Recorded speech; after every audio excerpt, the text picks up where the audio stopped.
let's get started then. How's everyone doing? Here. Yeah. Good to hear it. So, it's been a couple of weeks since we last played. So, let me catch you all back up to where we last left off. So, in the last session of Curse of Strahd, you ascended into the loft atop the creaking edifice that belonged to Father Dawncrest. You soon learned that some kind of horrific ritual was being performed in the attic. A ritual dedicated to the evil god Vecna. And at the centre of this ritual was Meadhan's friend Lace. She was being transformed into a creature known as a Nothic by what appeared to be Father Dawncrest himself. You worked together and eventually managed to defeat this evil necromancer, but not without taking significant losses. You were unable to stop the ritual, and Lace was turned into this awful creature, whilst Pitch lost his life trying to save his new friend's companion. Hiding from the remaining Nothic within the house, you managed to sleep in the attic, and eventually, with help from Farrah's druidic magic, you snuck out undetected. You gathered in the opening of the forest, having lost far more than you arrived here with. However, on the edge of the tree line, a dark figure with long white hair watches you and then slowly approaches. However, beyond Barovia, somewhere in the dark, in a place between reality and time, we get to say one little goodbye as Pitch experiences one last moment of life before he is lost in shadow forever. So, let me quickly take you over to...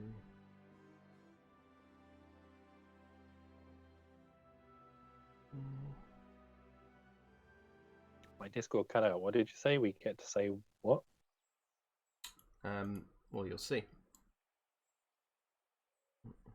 Okay. Give me 1 second.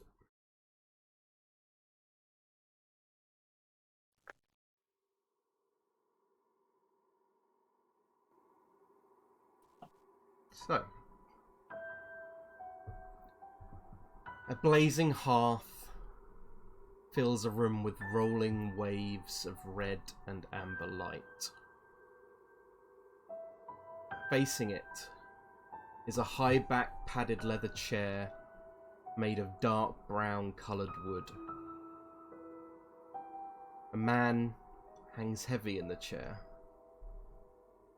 his complexion made red by the dried tears that sit upon his face.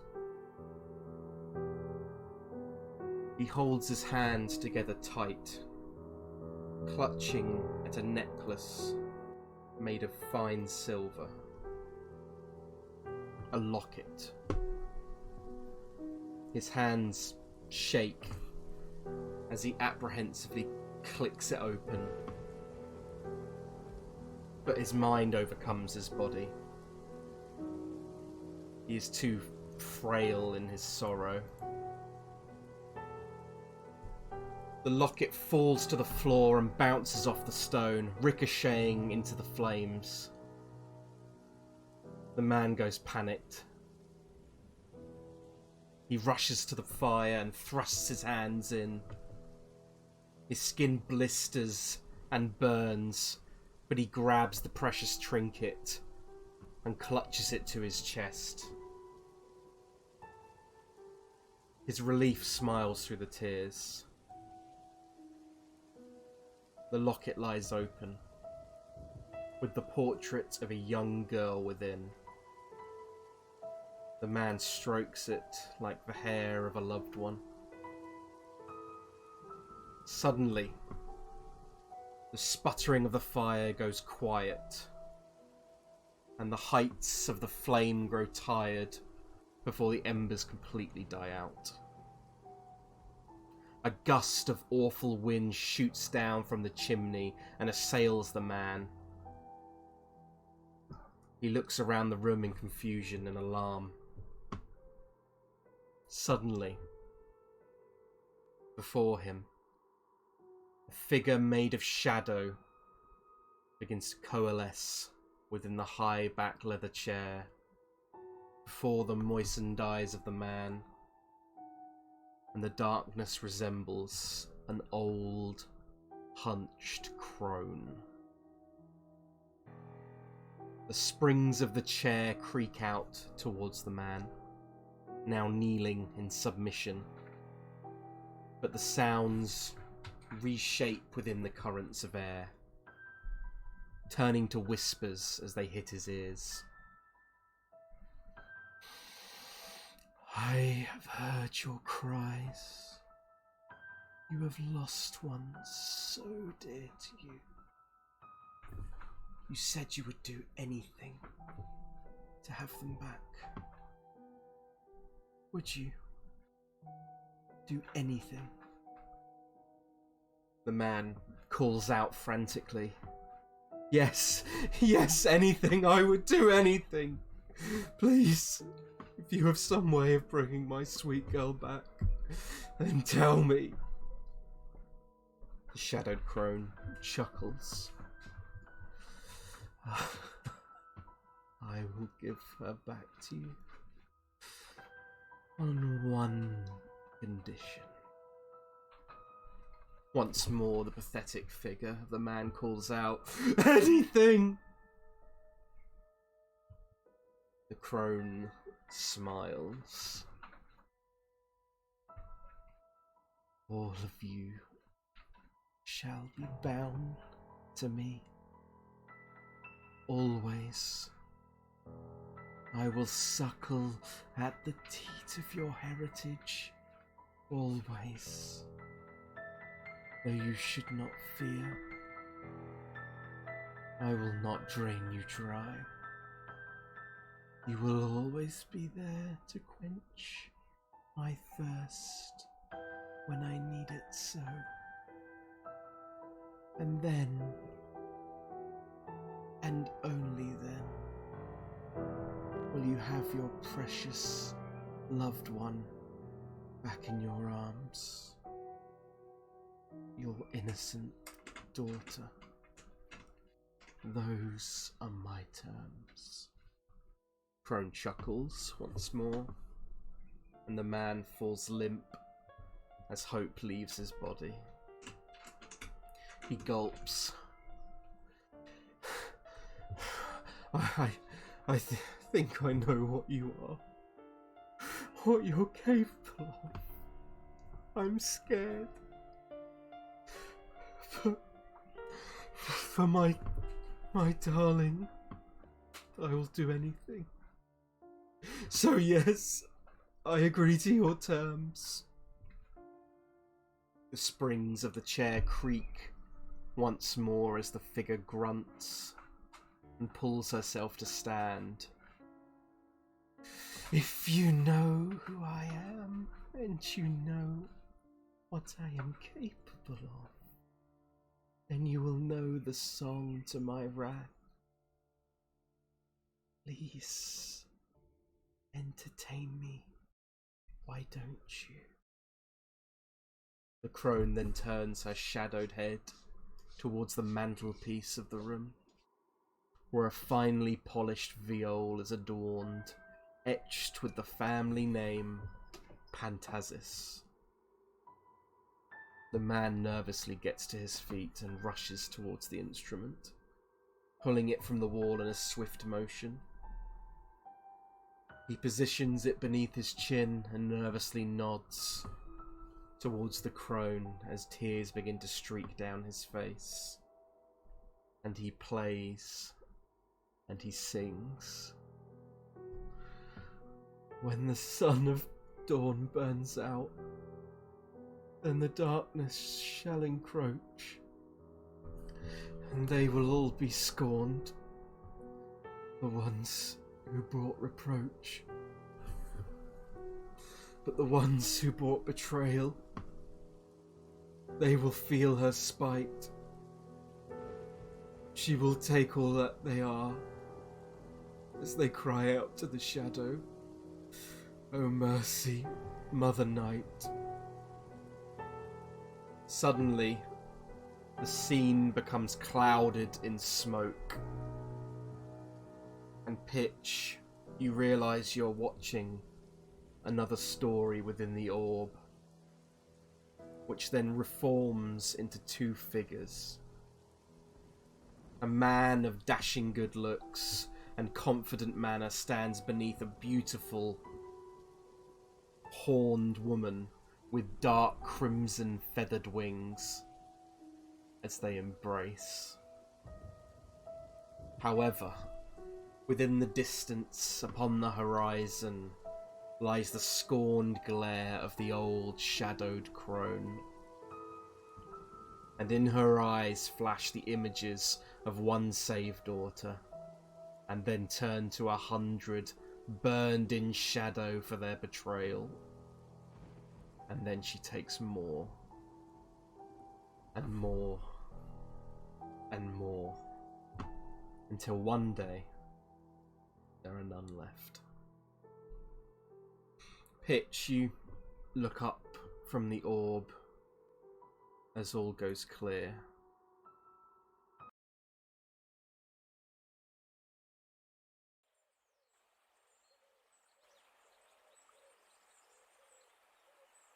The all-consuming and immersive diorama is now gone, and the sounds of trickling waters run by your feet as you sit on the edge of the River Secumba. You grasp the point where your nose meets your eyes in an effort to clear the haze smoke of the orb has left upon your mind. However, it does not clear. It simply remains until you feel a hand upon your shoulder. And to the left, you look up and see that next to you stands a man with rugged hands, a strong jaw, and a beautiful smile. He sits down beside you and the haze clears. Pendle.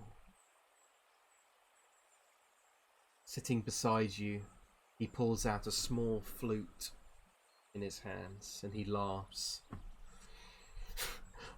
I've been practicing, you know, ever since you played that song on the day of your recruitment. My mother used to make me play the damn thing when I was young. He spits. Hated it. Never had an appreciation for music, really. Not until I met you. I even wrote a song. Can you imagine? Would you like to hear? And once you get the tune, maybe you can even join in and carry my performance. What do you respond?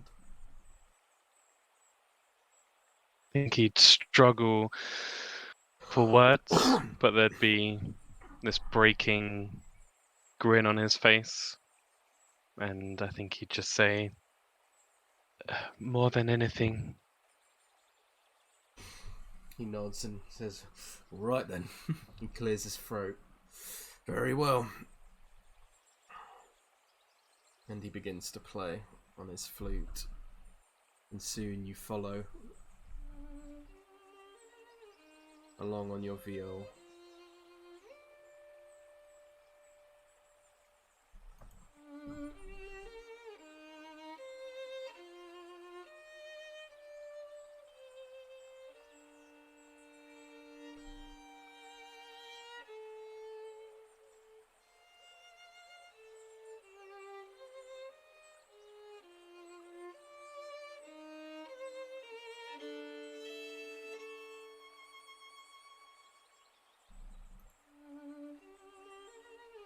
with that, you look out as you play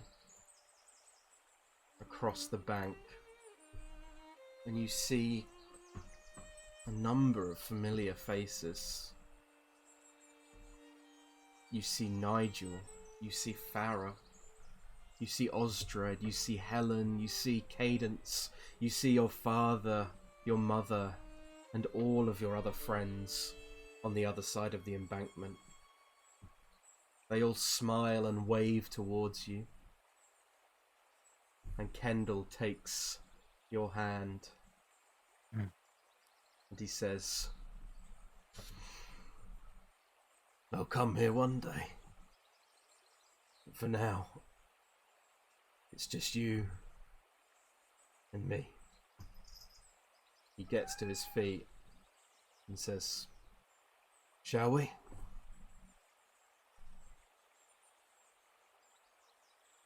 And he extends his hand to pull you up. And... Pitch. Sorry, go on. No, Pitch, of course. His gaze lingers on his friends. Cadence, Nigel, everyone. He blinks back some tears. And he whispers to himself, "I'm sorry." And with that, sorry, go on. He turns to Kendall and takes his hand. Okay. And with that, the scene comes to a close, and the shadows and mists of Barovia re-envelop, and you all find yourselves in the clearing outside the forest as a different figure approaches. And I will take you. Let's go.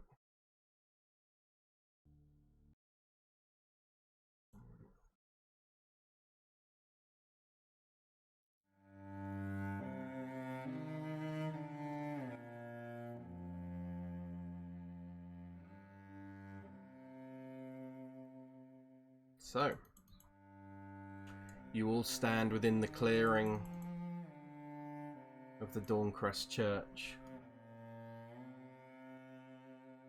after having lost your friend, or two friends in fact. It begins to rain amongst the small outcropping of trees. There's a strong scent of death and decay in the air. What do you all do?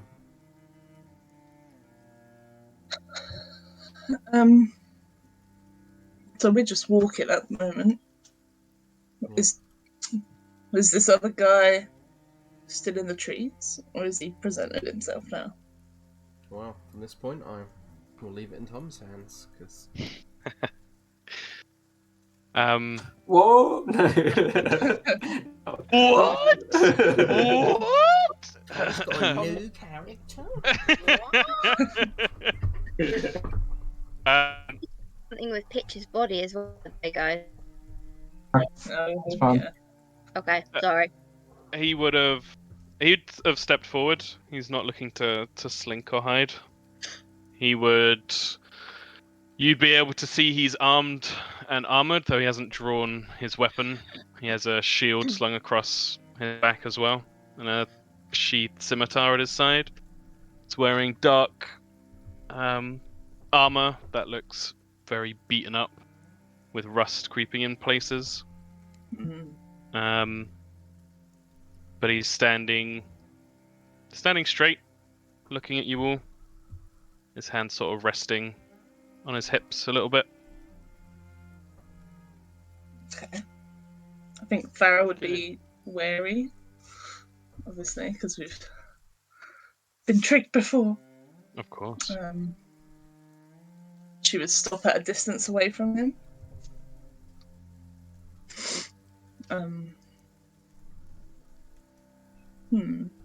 Got a few questions for this. Yeah, go ahead. We haven't ever seen a drow before in this land, have we? You definitely haven't, no. The closest would be the Dusk Elves, which they do have quite tan skin, but you would know that they look far more like Wood Elves. Certainly not the same complexion as a drow. We haven't seen any iconography referring to it as well, have we? You definitely haven't, no. But then again, how common a drow on the outside? Not very, right? Not particularly, no. Depends where you go. If you go to a place like Waterdeep, then you might run into a drow on the surface, and they're not exactly common, but to be honest, not regularly you would see a drow, no. It'd be surprising in itself seeing him anyway, let alone here. Exactly. And I think what most of you would probably... I mean, if you want to see what your characters would know more about stuff, if you don't think they would know stuff, then feel free to roll a history check. But I think in general, most of you would at least have heard of like boogeyman style stories of drow. I think we're all quite well travelled, aren't we? So you are, yeah. Yeah. You're in a mercenary group, right? Mm-hmm. I think Farrah would recognise a drow. You would definitely all recognise what a drow is.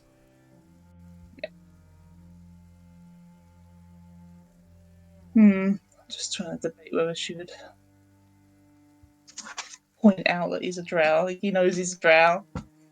Osdred would at least say, as he's sort of standing there, just like, I haven't seen one of those in a long time. No, then. They're not commonly seen, Osdred. And she looks towards the guy. Who are you? Why are you watching us? Yeah, he doesn't hesitate. He steps forward slightly, though again, not trying to be intimidating, just a couple of steps. My name is Callanrock Alkel. I've been following you. Not for too long, but I've followed your progress here with great interest. You are the Iron Oath. A hand. You're not wrong. I won't ask for forgiveness. I want to see what strength you held yourself.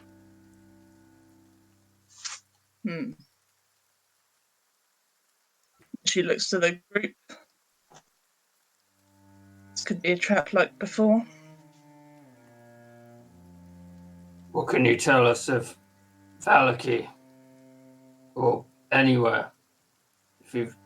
How long have you been in this land? I haven't seen any more of your type here. You'd notice he slightly cocks a little twist of a smile at that. A very long time. Doesn't bear thinking about much. I could tell you things, certainly. I haven't stepped foot in a township for a long time. We have the same enemy. The Dark Lord himself. I wish to propose an alliance. Farrah's just looking at him kind of skeptically. You say you've been following us for a while. What makes you present yourself now? I mean, Helen. Yeah. No, he wouldn't seem particularly fazed. By defeating Father Dawncrest, you've more than proven yourselves. I wish to make best use of my strength alongside yours in perhaps,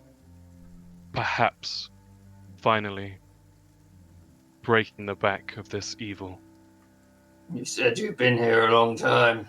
How have you survived on your own? I mean, even as a group, we're being torn apart daily. I have my suspicions. I have fought, survived, scraped a desperate living amongst the woods and elsewhere. Gone days wandering. My suspicion is that von Zarevich finds it more amusing to watch me stumble about in his garden than to simply strike me down. He's not a very good horticulturalist, is he? Look at this place. No. I don't expect trust at all. I can only, well, I've seen some small amount of what you've encountered here, and I can only imagine it's even worse than I can think. And he sort of nods towards the body of Pitch, who I assume is in Nigel's arms. That's a bit Yeah, Nigel will probably be carrying Pitch. I don't expect trust at all. If you give me some time, I will prove to you that we fight for the same thing. Aye. If we are to trust you, do you know the location of anything? He sort of flicks his eyes.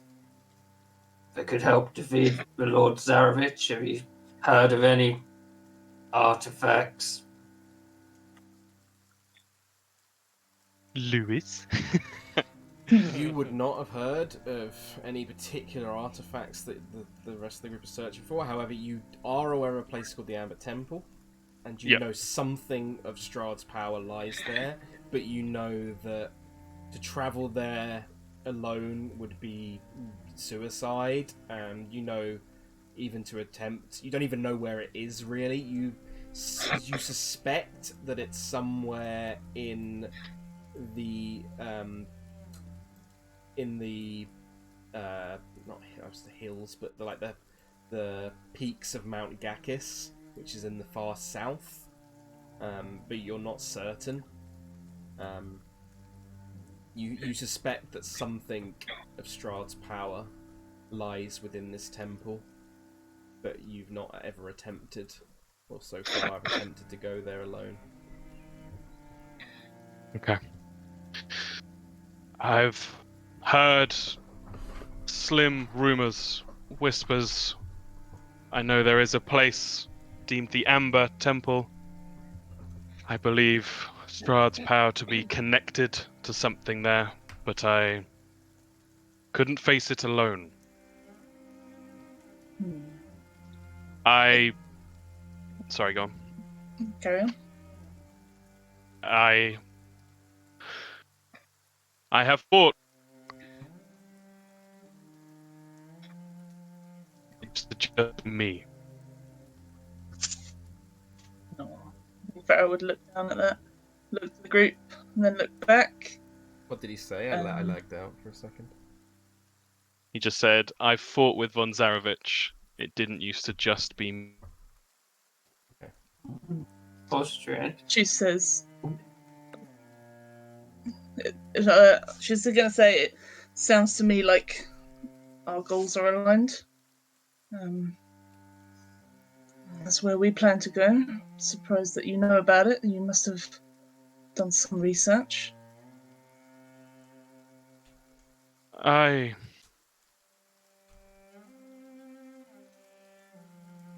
We weren't as wise as you, I an oath, when we first arrived here. We went straight for the throat. Didn't end how we wanted it to. Did he personally kill any of your band? He seems to have avoided that so far with us. Two believed to be by his hand, though will know things rise again in this land, and I'm anything that falls within his realm. My final companion, I'm dead. I awoke when he did not.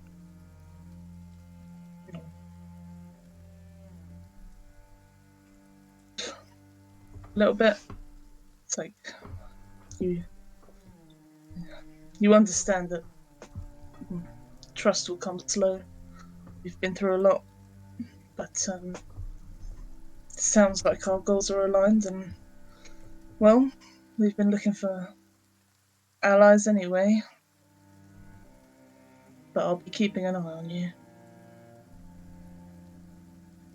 I would hope as much. And he holds out a tentative hand to shake. Yeah. She shakes his hand. She looks to the group. How did the rest of you react? Did he toy with your people before he killed them? He seems to have done it a lot with us. I'm just trying to work out the differences between how he treats different travellers in his realm. You could give insight into your... well... Of course. I wish to share anything and everything that will help. He did. There's no other word for it. Now, looking back, he sat us down for dinner. Mm-hmm. We assaulted the keep, burst in, swords drawn, ready to fight. He smiled, welcomed us, convinced us to sit down beside him. That beast has a way with words, and a way of toying with one's mind. Did you... if you went to Ravenloft, do you know anything about the layout of the castle, or how long ago were you there? I'm ashamed to say I've lost track of time here. I was just trying to work out if the amulet, he might have any clue about amulet is. No, Cal would say, I lost track of time, but it has been hundreds of years. Damn, son, you're looking good for your age. Old elfies. Yep. Been here hundreds of years, we've only been here months. You must have done well to survive. As I said, I believe he allows me to survive. But yes, I've kept moving. I've slain creatures, monsters in the night. It's... Ooh, there you go. Yeah, he just looks unsure of himself for a second, where before he was quite sort of confident, and says, "It is undeniably good to speak to others again." How different was their land when you arrived? I imagine there's been power changes since. You would know that when you visited Vallaki, Cal, that a much older ancestor of the Valakovich line was in charge of Vallaki at that time. Mm-hmm. Which you guys would have seen a statue to in the town square. Do you remember that? Ah. So it's in a much better way than it is now. Back then he was not as insane as the current Baron. However, Which is nothing. he was more authoritarian. Okay. Very like strict laws. Very like there was what do you call it, like curfews and things like that. Okay. And you would also know that there was essentially, when you were there, that you would have seen that young women and men, probably in their late teens, early 20s, you'd reckon, were sent in the black carriage towards Ravenloft. As what you can tell, the citizens would have subscribed it as some kind of tax or some kind of sacrifice. Jeez. To answer Osdred directly, Cal would say, I've seen the mastery of the towns change hands. Like I said, I've largely kept away. But there is a constant here that none of us can deny. I have some more questions. Well, Osdred's got a lot of questions, okay? No, completely. I think Cal would say, as Osdred says that, I'm happy to answer all of them. Do you wish to move now? I have one that I'd like to ask now. Of course. Where were you before this land? What year was it? Where are you from? You from Farrah? I am. I'm sure. He sort of looks to everyone's different eyes for a second and says, I'm sure you've all heard of my people. Mm-hmm. Be it based in story or reality. I am originally from a great city beneath the earth. Menzoberran Zan. That means anything to you? Well, what was closest to it on the surface? It's difficult to say. We had tunnels reaching up to various caves across the Sword Coast. Where did you enter this land? Was it anywhere near Daggerford? I've been to Daggerford, though I didn't start my journey there. Further north is where I originally emerged.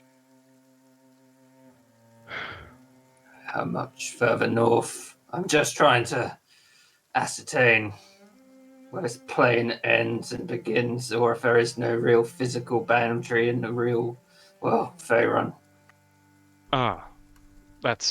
That question I can answer. We were informed of some dark presence, some evil, in the misty woods near Daggerford. We went to investigate and root it out. Before long, we were lost in the mists. Found ourselves here. Yeah. Lewis. Meadhan, you would not have come in from anywhere near then. I was gonna say, yeah. Mm-hmm. The Meadhan would. Well, no. Yeah, no, he'd mention it. He's tired, he said, but he'd mention that I don't know exactly where it is you're talking about, Ozzy, but I was nowhere near Daggerford when we ended up here. Oh, it kind of answers my question as well, Meadhan. If you've been here hundreds of years, 100 years, you must have been aware. You must have experienced what was going on back then. Are you referring to something in particular? Spell plague. I'm pretty sure the way I lined it up that he was before the spell. Ooh, that's cool. He's pretty old. He's a pretty old guy. So, in response to that, he would say, I haven't heard of this. An illness? A disease? It started in 1385. I guess you're before then. Yes.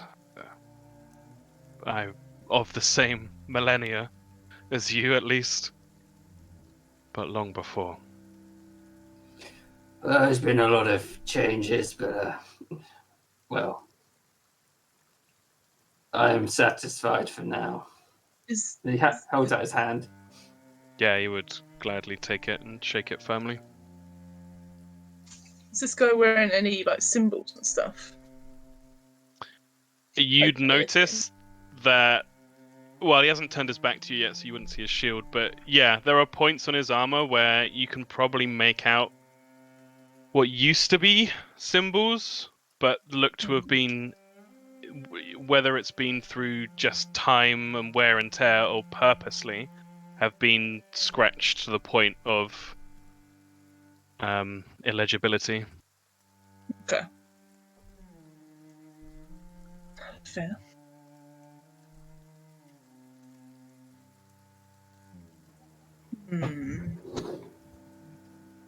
Yeah, so she's shaking his hand, Osdred's shaking his hand. She looks to the rest of the group. This is not just up to me and Osdred. This is a group. If it means anything to all of you, I feel satisfied with the answers he's given.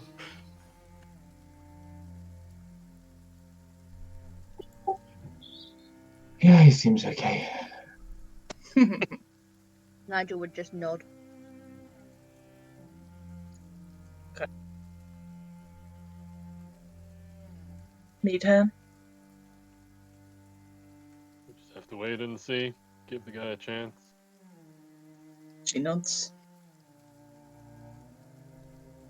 Seems you have the sign of approval.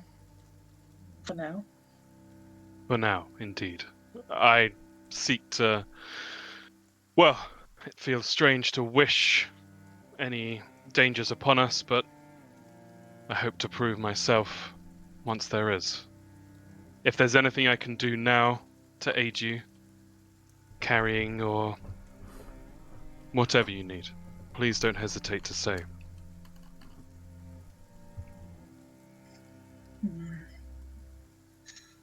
Nothing for right now, but we should try and move on from this rain. Indeed. Where are you intending? She looks over to Nigel and pictures the body. Somewhere to say goodbye. Of course.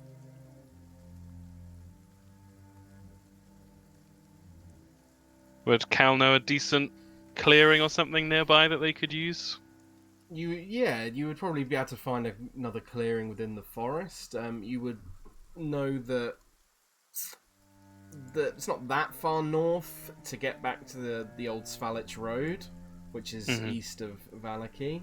If you wanted to travel much further to the west, you could get to the Luna River, you would know. Or if you travel sort of south or east, you would be getting nearer the windmill, which is probably I think you would know, Cow, is a place to be feared. Yeah. I think he'd just present those options to Farrah and to the group. He doesn't want to make any choice for them in this regard. Yeah. First one sounded good. We should go to some ground that's soft so we can bury pitch. If indeed that's what he wanted. He looks at Nigel. No, we are not going to bury him. We must cremate him so that Strahd cannot bring him back. Wise, Nigel. Sounds reasonable. Did the same with my fallen companion. Yeah. Then we'll need some shelter from the rain. Perhaps I can find us somewhere beneath a thick canopy. I'll help you look, I suppose. Are we near trees? Yeah, you're in a clearing in the middle of a massive set of woods, so Yeah. trees in all directions. If you want to Tell me search, this guy can't summon a dome. Boring. No, If- no dome. Would you really want to cremate someone in a dome? like a fucking Yeah. blast oven. All joined together. Yeah, he'd probably suffocate. Searching. If you wanted to search, then please roll a survival check for me, Farrah's helping. and with advantage if Farrah is helping. Yeah, 23. Cal, you managed to push a short way, I would say maybe about 20 minutes to the sort of northwest through the woods, and you find an area with softer ground that has a large sort of covering of trees overhead where the rain doesn't quite penetrate as much through the trees, creating a sort of drier area of ground, but it feels fairly soft under your feet. I think this should work for your needs. Of course, I will make myself scarce for now. I'll walk the perimeter and keep an eye out for anything. Farrah nods. I appreciate it. And she looks over at Nigel. Do you want to start, Nigel? Yes. Without meaning to offend anyone, I think this is something I would like to do for Pitch alone. Of course, Nigel. Just call us over when you're done, and we can pay our respects. Of course. Farrah would walk away reluctantly.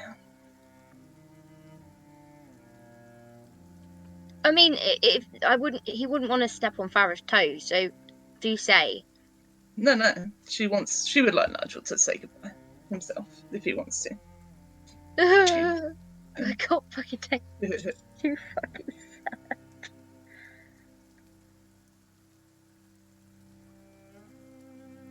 So Nigel, you stand alone for the moment with Pitch's slumped body in your arms as you stand in an area within the trees where rain doesn't perforate, and you stand over ground that is soft and lifeless beneath your feet. The air is soft on your face, and you just no longer smell the scent of death so heavily, and simply can just smell the soft smell of leaves, wet leaves in the air.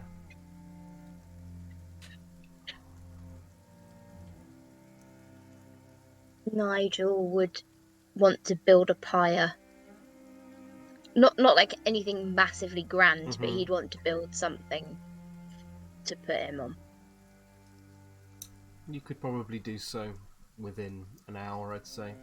There's enough Okay. branches and woods to build a sizable pyre within that time. Would anyone else be doing anything during this time while Nigel gathers the wood for this pyre?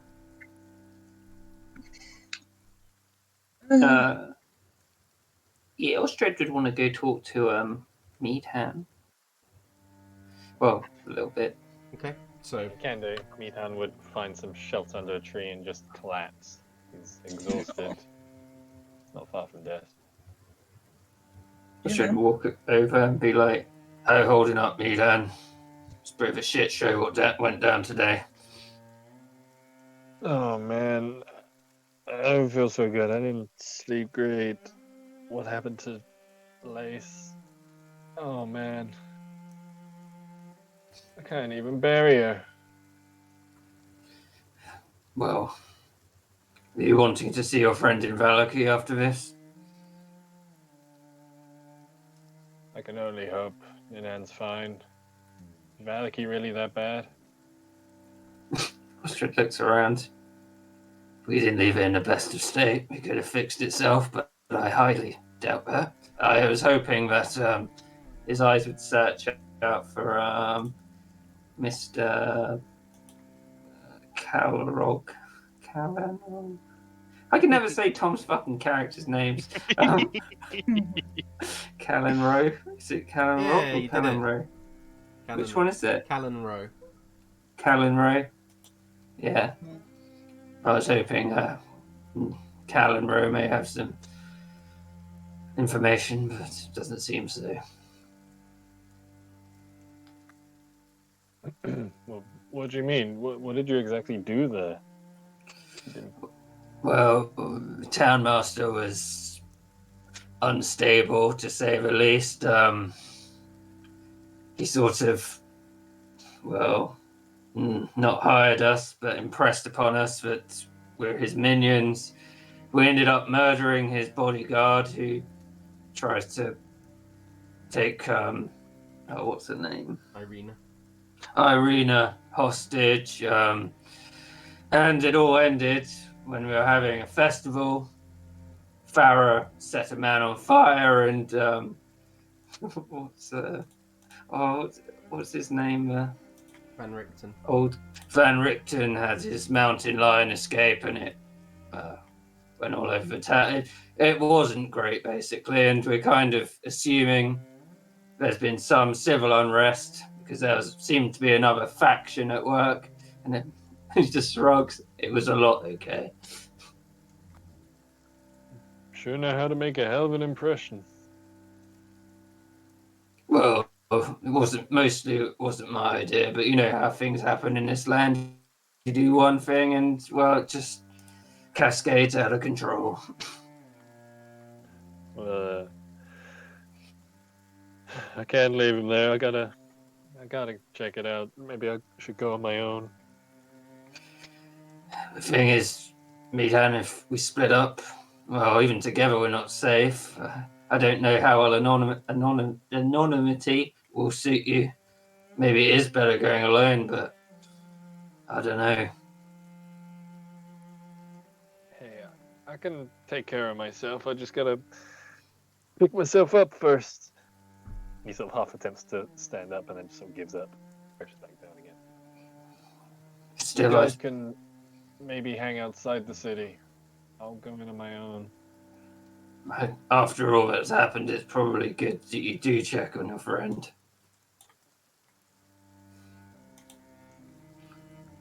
Maybe not.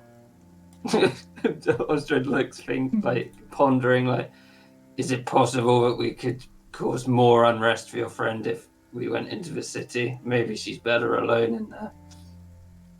Nah, man, and then I have to know he's a tough guy, but not in this place. This place turns you inside out. If I find him, I'm getting him out of there. Osdred clutches his stomach and he's like, I think something else turned inside out right now. And he's like, oh, at the pain. Well, Valaki's close, so I guess that's what we can do next. I'd appreciate that. Can't go any worse than that just went. Don't even suggest it. Yeah. Instead of just sit down, start playing with the mud, I guess. Okay. Is anyone else doing anything during this time whilst Nigel is constructing the pyre? I think Farrah is just keeping an eye on Callan. Tacte. Callan Rowe. It's not It's Okay, easiest Rowe. if you just refer to him as Cal. Yeah. No. Callan Rowe, okay. Rowe, okay. And she's sort of watching between Nigel and Callan Rowe. Okay. Well, if no one else is doing anything, then an hour passes as the day trickles on into late morning, getting around 9:30. Mm-hmm. And Nigel, you slowly but surely make your way around the trees, picking up whatever you can to construct this pyre. But after some time, you manage to put something together that you think Pitch would be proud of. Am I right in thinking, because this is how I've always imagined him, that he's wearing like a very fancy embroidered silver and gold coat kind of thing? I don't know. It's up to Tom. No. I mean, Nigel. Oh, Nigel. Up to you. Yeah, tell me. Oh yeah, I always pictured him wearing like really fancy clothes. Yeah. You determine what your characters were, and like that's down to you. Okay.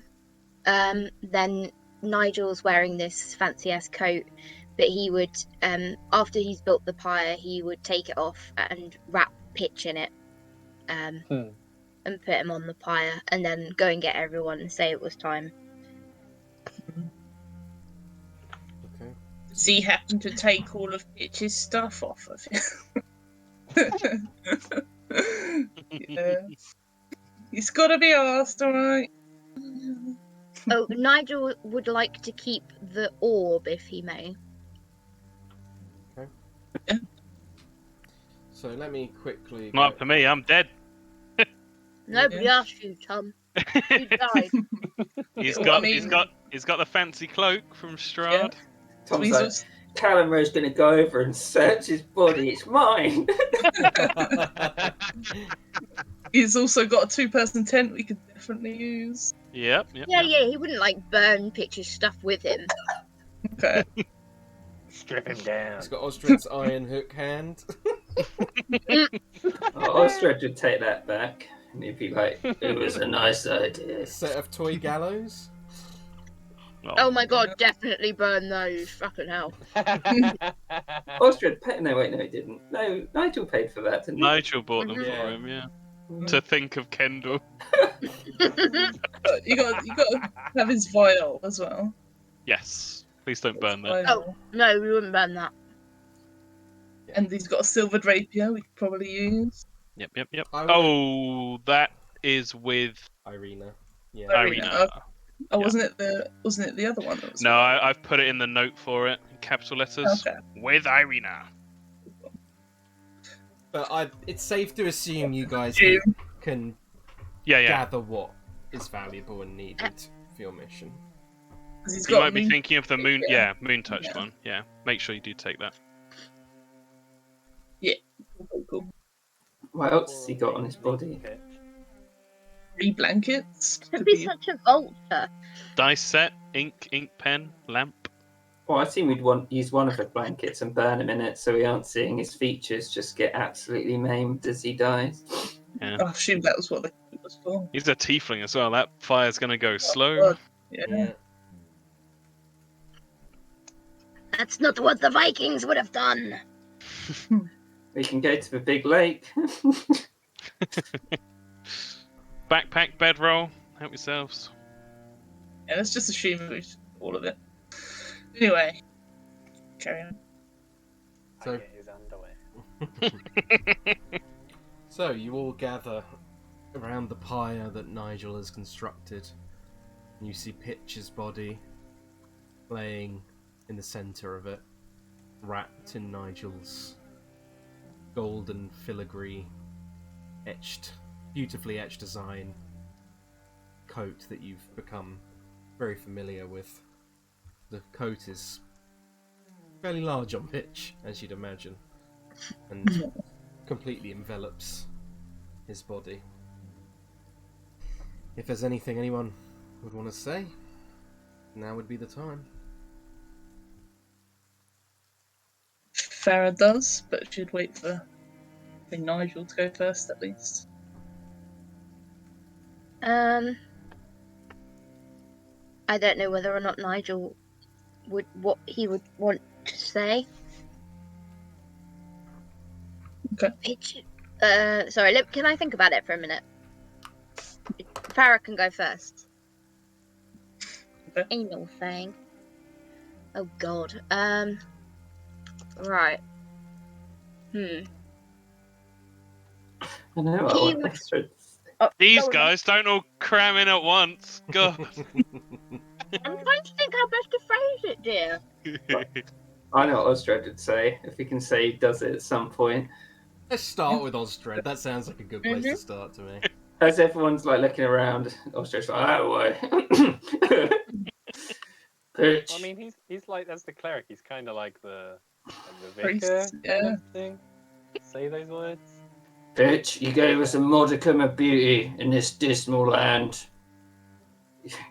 I didn't like all your songs, but it's the thought that counts. And well, you kept this group together when it was at its darkest. I can't imagine what would have happened if we'd reached this land and you weren't here. You did everything you could to save us. And I'm sure your sacrifice will not be in vain. He steps back.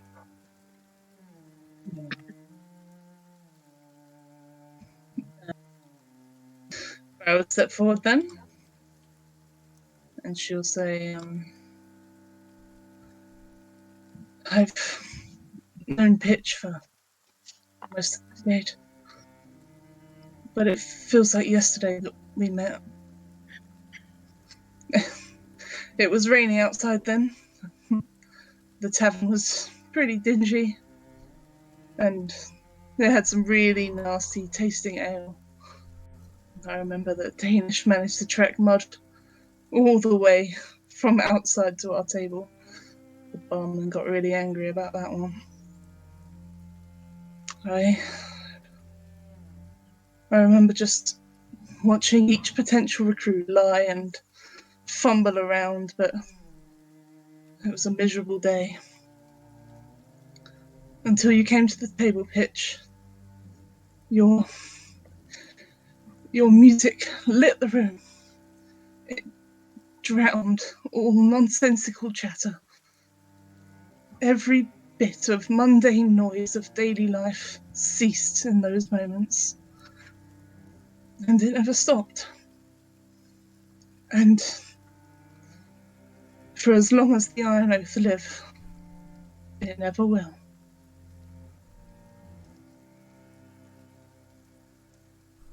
She steps back. And Nigel.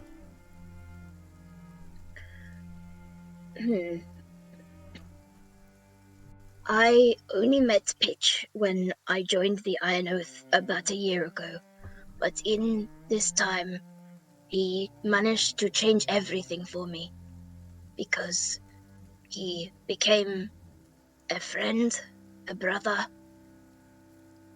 and I hoped that when all of this was over, we could go back to our homeland and have a happy life, maybe running a shop together or something. In the short time I knew Pitch, when I met him, I wanted to change myself into being a better man, but Pitch has made me realize that he loved me just the way I am, and I do not need to change. But I will make the best of myself that I can in his memory, and I will avenge him. Okay. A point of inspiration to each of you. If anyone else would like to say anything, they can. Otherwise, I will assume that the pyre is set alight. I think I can emotionally deal with this right now.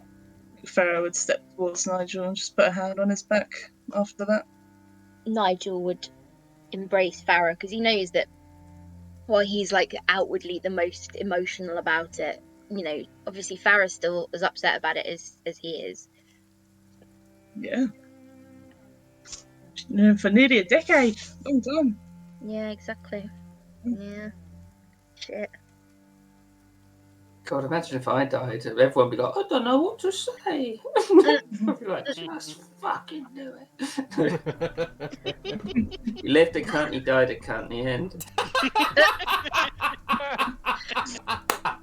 Beautiful words. I love it. I have to admit, I was on the way home and I was like, I'm so sad about the pitch thing. I'm gonna have to get Tom to talk to me in the pitch voice just so it's like he's really hearing it. Wow. Aw. Gosh. So, Yeah. you light the pyre, and with one final goodbye, the body of Pitch is consumed by the flames. And within some time, fire becomes embers, body becomes ash, and the woods fall silent.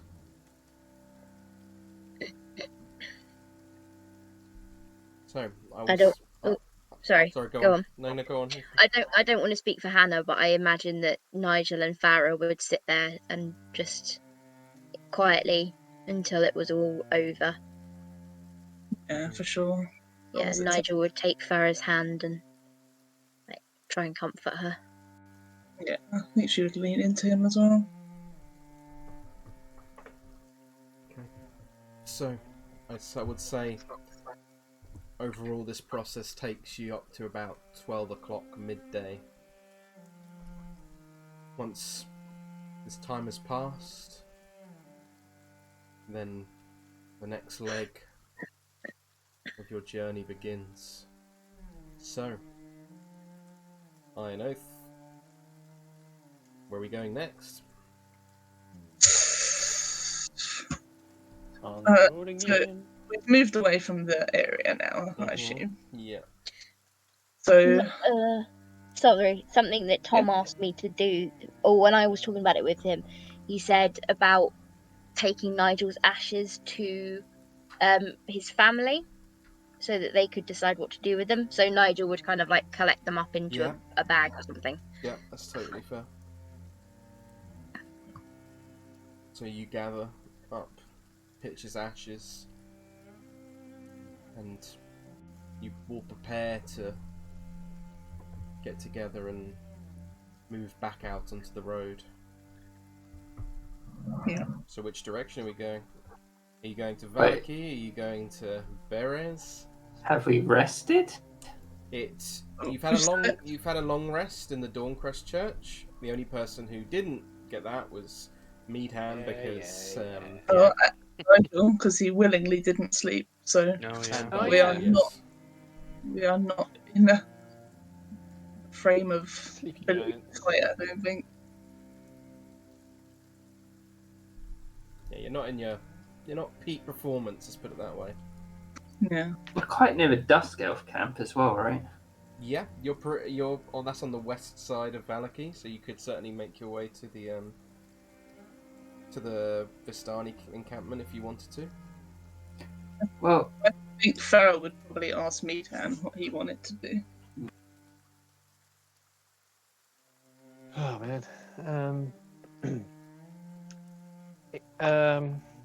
He would suggest simply that although he does very much want to get to Valaki as soon as possible, he's hopeful that if Ninan was able to get by for this long, that he should be okay for a little bit longer, just to do anything else you guys wanted to do, or at least me and Nigel to get ourselves together.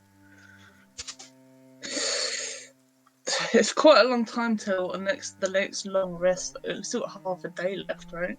You do, yeah. Yeah, so he's, if we need to go tomorrow, maybe even the day after. So we could use the rest of the day for like downtime, but it's a bit of a waste of a day. What a waste of time. Yeah. Helen's one step closer to becoming Yeah. a Christian. God, yeah. if we're to go to the Amber Temple, we need to go to Valaki at some point. We don't have the clothing to go up there. No, I was hoping to gather it along the way, but we've only managed one.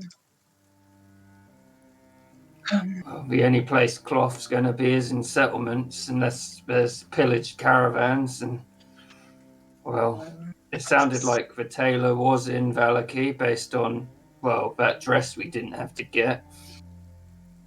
I was more thinking of wolves, but yeah, we also need food, so.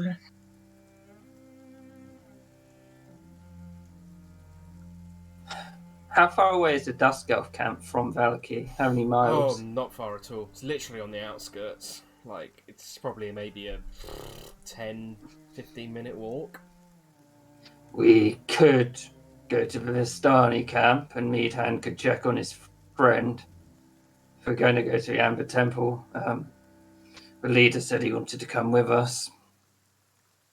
Oh, Amber Temple's a little bit soon. We still have to go to Perez. What do you mean a little bit soon? We need to go to both places. Perez is closer by. Maybe we And could it's take him through Perez on the way. Then we've bolstered our ranks a bit. Maybe what? Bring who? Take the guy, the Dusk Elf guy, to be like, yeah, we're going to Amber Temple. Let's go through Perez on the way here. Yeah, maybe I'm getting my directions confused. I thought Amber Temple was north. Am I getting I mean, confused? you don't know where the Amber Temple is. Cal suspects it's in the south. He has shared that. Yeah, so if he has shared that, then he would suspect it's in the south near Mount Gakis. So Perez is like. Which is south I of, mean, which is it's south of direct Beres, technically. Okay. Osdred also meant just take him anyway. He'd be like, yeah, we're going to Amber Temple, but go to Perez first. And be like, well, coming. But no, Farrah wouldn't want to trick the guy, but also she remembers that he said that he would come to Amber Temple, but not anywhere else, if I remember correctly. Pretty much, yeah. Yeah. Well, he never explicitly said he would come anywhere else with you. He said if you were going to the Amber Temple, then he No, would it was like kind to of. join you. Yeah.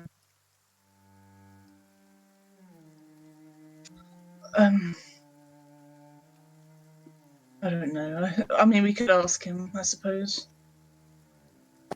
Well, Meadhan could do his thing in Valaki and meet us at the meet us there.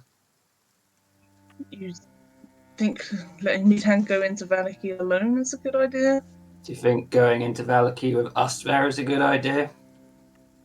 Might be better for an escort at least. You forget I have wild shape, Osdred. I mean, we did rile up the whole town. What happens if they see us again? They've never seen Meadhan. They won't know he's with us. There could be a big political calamity happen if we went in there. But if Meadhan goes in alone, he's just another wanderer. I'd feel more comfortable if somebody would keep an eye, at least. At the risk of intruding, I wasn't part of whatever went down before, though people don't tend to take kindly to my own people, so some form of hood, perhaps. Yeah.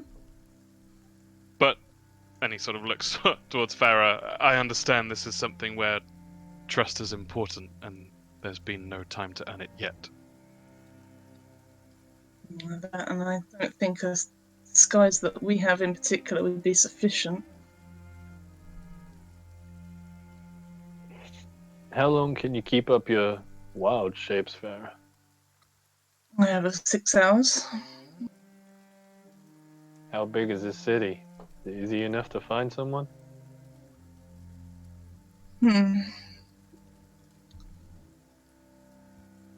Depends. I mean, Farrah could turn to something that's got really good smell, but she's got nothing to smell. So unless he's got something that guy owns or had owned at some point. Meadhan would know that in the messages that he was He makes sent. Danishes. Yes, that it was a...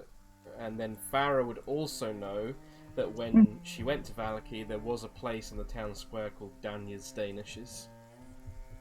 Would have stood out to you based on the fact that it was Danishes. To start. Meadhan, you could say that you're a refugee from Kretsk. That could work. Are they likely to believe that a guy like me, coming from Kresk? Yeah. I have no idea. Because when we went to Kresk, it was just humans, right? Yeah. Yeah. Well, you could just tell them the story of what happened, but just admit that you were with us. They don't need Then to know it's- everything, but Well, it's truth mixed with lie, which is the best kind of lie. don't you worry. I have a way with people.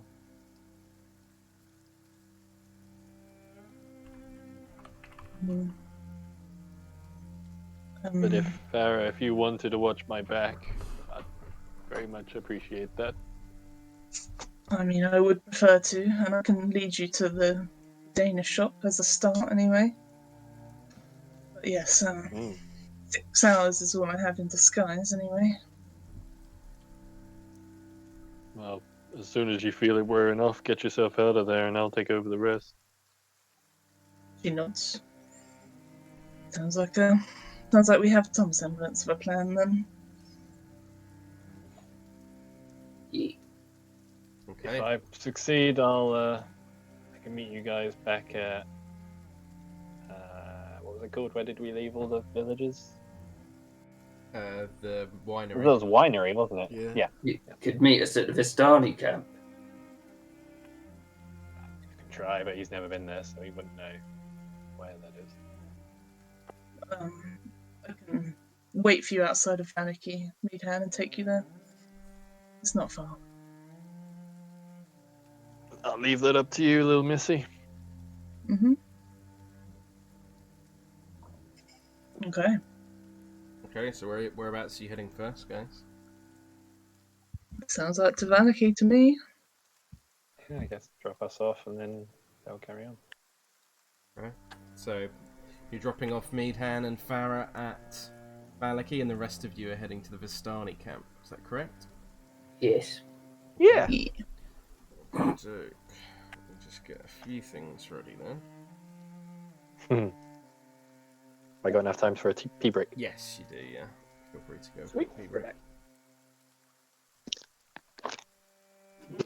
Pee.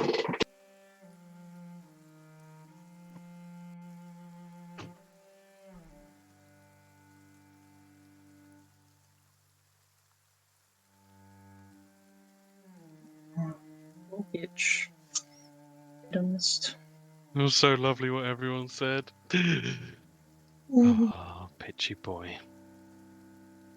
Yeah. I'm actually genuinely really upset here. Yeah, that's pretty sad. Power of D&D. I hope you liked the opening Oh. scene, Tom. Oh, Absolutely loved it. It was amazing. you got me crying, dude. That was rude.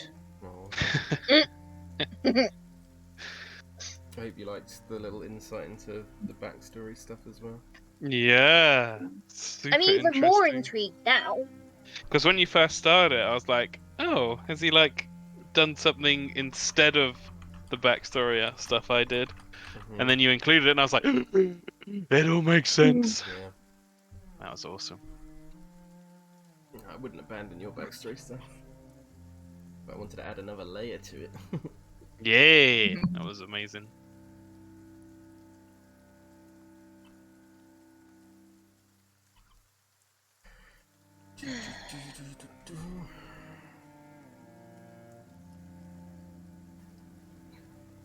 At the Vistani camp, they said they'd lost one of their children, right? Mm-hmm. To visit. Yeah. Yeah, well, we didn't find any of that. So, No. Sorry. Oops. sorry, I've been busy surviving and, not surviving, so Yep.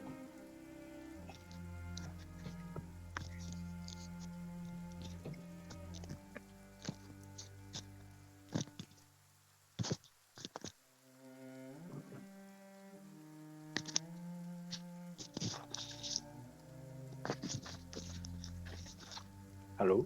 Hello. Hello. Hello. Everyone ready? Yo. Along the way, Meadhan would probably be a sensible boy and ask if anyone is willing to try and make him feel a bit better. Oh, he's got like 2 health and Oh. 9 out of 67. Hal would definitely take this opportunity to try and prove himself a bit. Slimy bugger. Yes, please. I'm only on 33 out of 75, please, Tom. Meadhan just said he's on like 2, right? 9, so No. pretty small. Yeah, Cal would go to each of you during the trail and say, if you'll allow me, I do have some healing power of my own. Callan row heal. Sort of raise an eyebrow at that, but then slowly place a hand on Meadhan's shoulder, reaching up to his shoulder, and he would heal him for 25 HP using lay on hands. Boosh. nice. That's a good start, man. Thanks for that. I wish I could do more. And then he'd go to Nigel.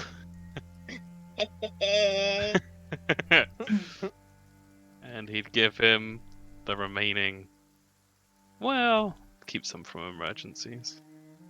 He'll give him 8 HP. Thank you. Using lay on hands again.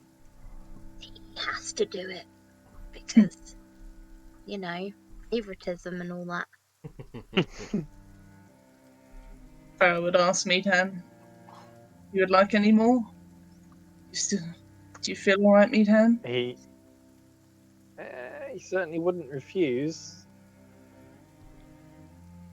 He's just a bit nervous with how you guys have built up this place. Yeah, that's fair. Wait, where are we going? Valaki? Yep. Oh, Well, Well, fuck. me and Farrah anyway. Yeah. Yeah. That sounded so fucking much the way you said that, like fucking Pippin or whoever it is in Lord of the Rings. Right. Where are we going? But Valaki doesn't have second breakfast. Yeah, it's only got beets. Beet soup. A wolf steak. Oh, probably all out of wolf steak by now. Mm. After what we did.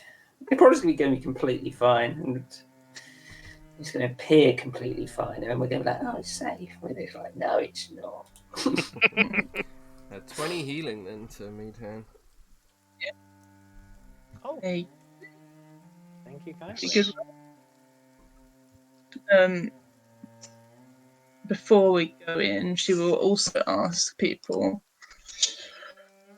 basically for some money because we want to buy some like clothes and food if we can, if we got time. Hmm. And if too fucked in there. Oh, God. What was that ring? Osdred found a ring that says ring magical. I got a ring of feather falling. Is it that one? I think it was that, yeah. Thank you. Got pearl. Farrah will hand topaz pendant, platinum necklace with a topaz pendant to Meadhan. Oh, to try and sell it. Yeah. So that's current to me. So, yeah, this is like if we have time, etc., and if it's open, etc. Yeah. Topaz. Osdred would give him an iron hook hand. Yeah, Be like, do what you want.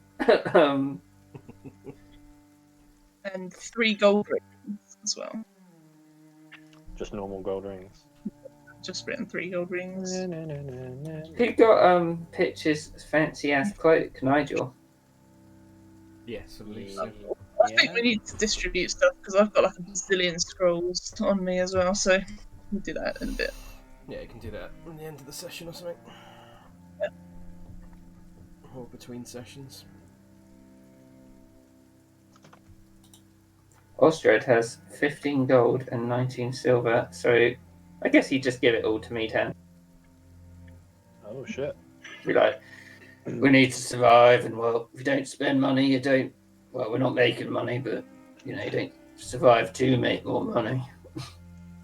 Yeah. Okay. So wait, how much was it? 15 gold and 19 silver. 19.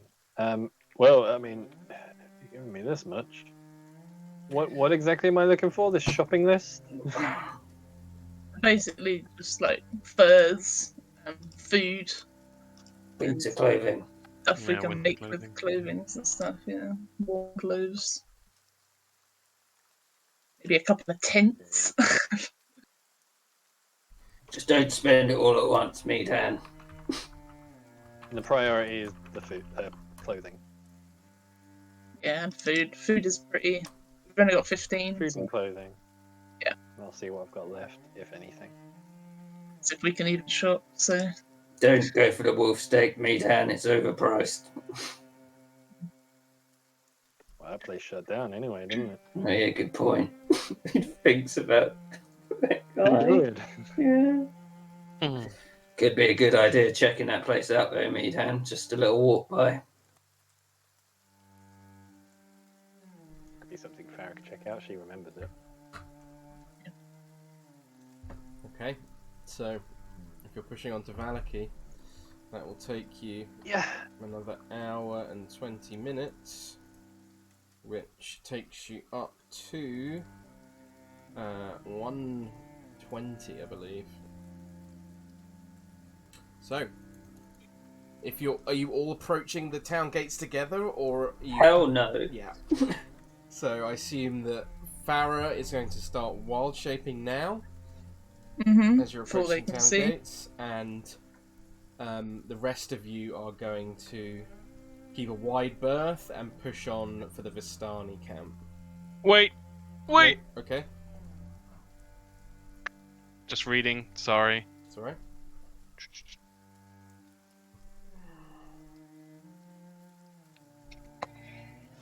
While it is, the number of times I've had to read this spell. Consideration. Okay, that's not really that useful then. Yeah. No, it's fine. Sorry. Continue. Okay, so I assume that's what you're doing. So the rest of you push on to the Vistani camp. However, we will stay with Farrah and Meadhan. What form are you taking, Farrah? I'm just debating because are we going to need dark vision? Probably, right? So it's middle of the day. Yeah, it's middle of the day. Let's just debate Giant elk. cat because it's got definitely giant elk. Cat because it's got climbing speed. Might be useful. It's got perception X on smell, so we'll probably go with cat. It's got no dark vision though. People have spoken. Giant elk. I think cat would be conspicuous to us. I don't remember seeing any animals in Valaki. You might have seen. Not really, no. Like you might have seen like ravens and stuff like that, but not really any cats. Or you might have seen. No, not really. I'm trying to think what you would have seen otherwise. You would have seen farm animals, probably. Mountain lion. What about just a rat? Yeah, I mean, you probably would have seen rats, yeah. Okay. It's got no climbing speed though, damn. Yeah, right. We'll be a rat. Meadhan can just yeet you up where you need to go. Precisely. So, Yeah. in that case Rat. then, move you back on this map. It's been a while. Oh god.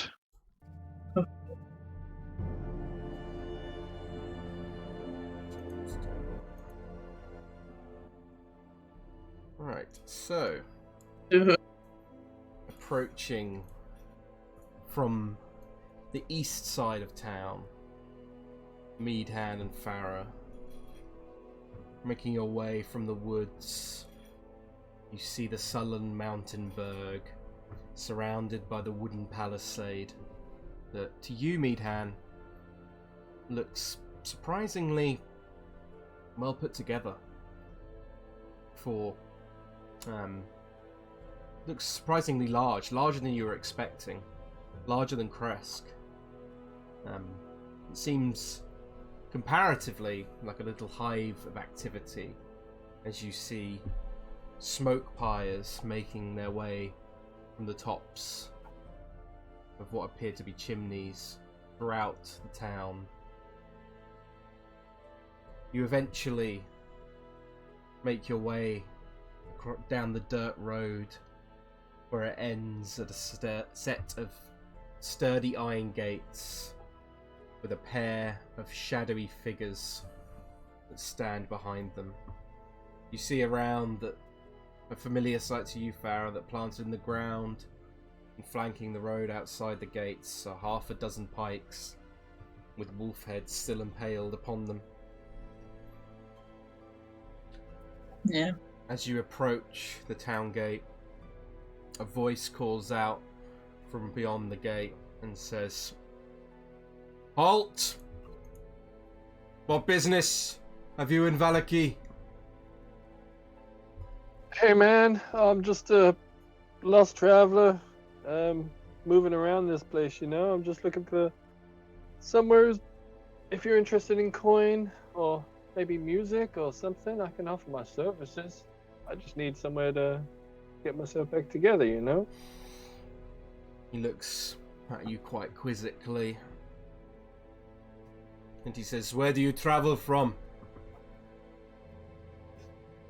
Oh man, I can't remember the names of these places. I move all the time, you know. I'm always moving. I won't be here long. You see, It's the COVID test and tracing.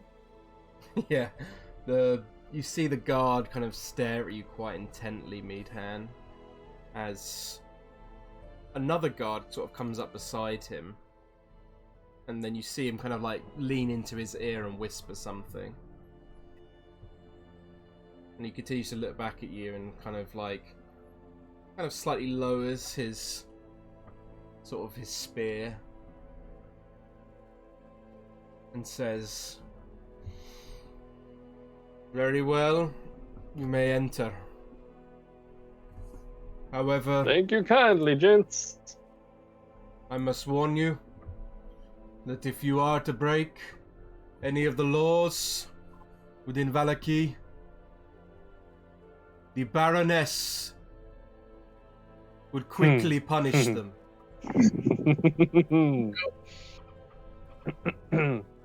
That's absolutely fine. I'm a lawful man. I mean no harm. I'll be no trouble. Very well. Please enter.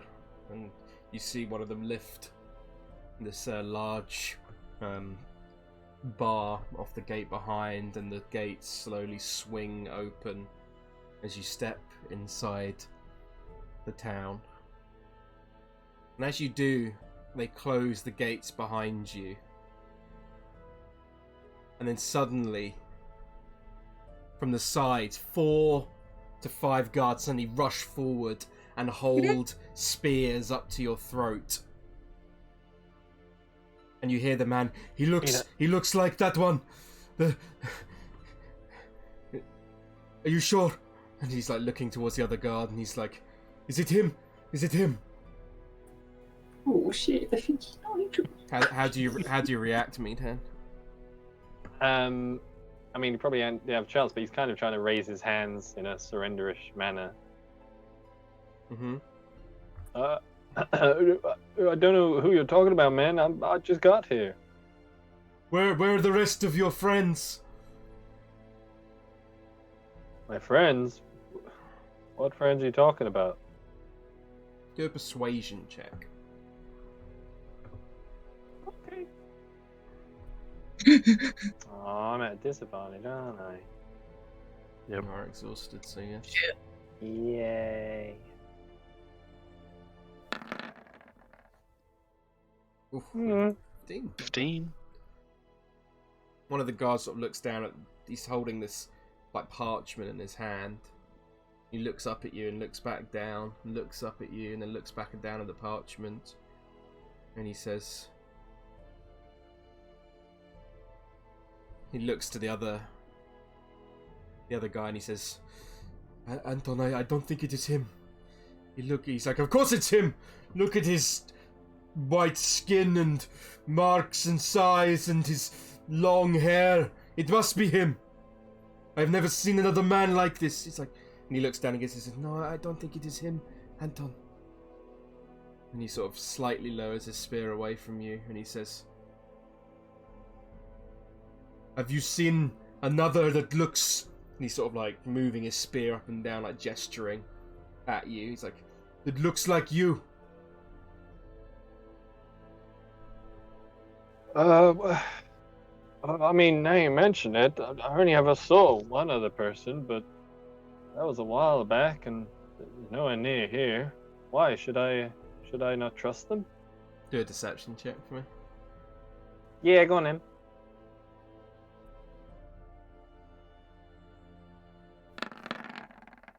Oh.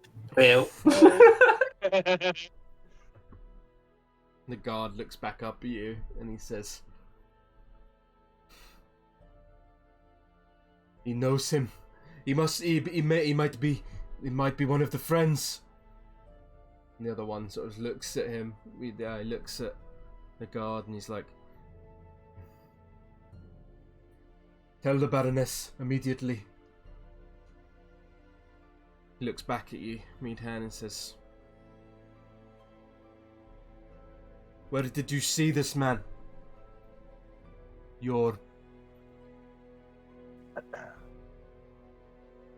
I do not believe you, but if I believe you, I'm perhaps friends with him." Did you say this guy's name was Anton? Mm-hmm, that's what the guy referred to him as.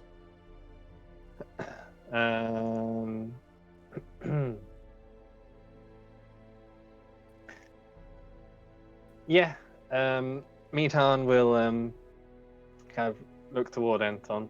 This Anton, just like, "Anton, did this guy that you met before, did he sound anything like me?"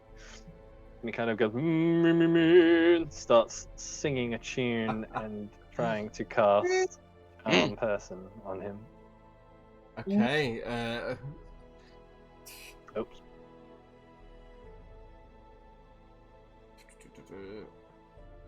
How do I do that? There you go. Wham. I'll find the stat block for them. Singing.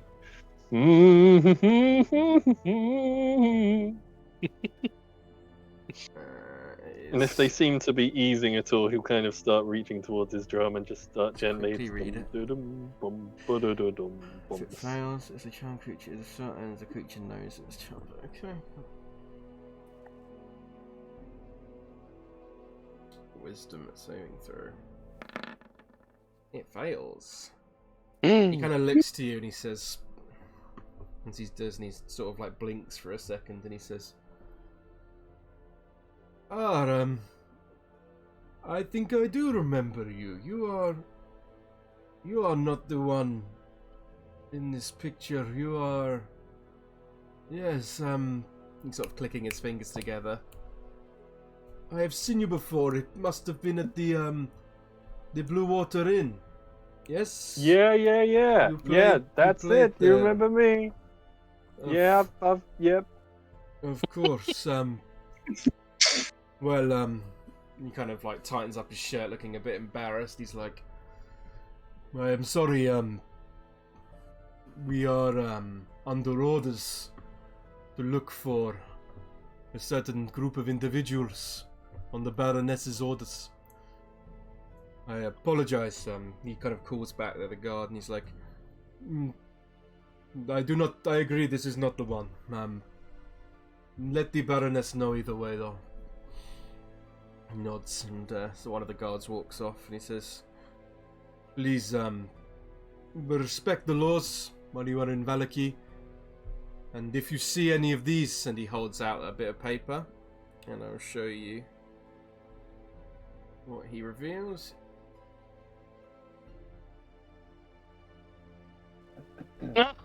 Holy shit. Amazing. Oh, man. Good job. God. Nigel's picture. Guy on the left. No, you're on the Oh, right. that's That's Octavio. Was Roctavio? Oh, Octavio. Octavio. I totally forgot about him. I was like, I don't recognise this person at all. Half these people are gone. Holy shit. Yeah. Oh, Crazy. well, shit. God. Yeah, Meadhan will take a good look at it.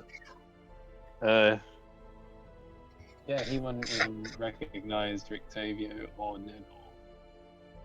Nope, No, you wouldn't know. those are like interesting. But he will ask these people, what are they wanted for? What did they do? The Baroness suspects they are involved with the previous Baron's disappearance.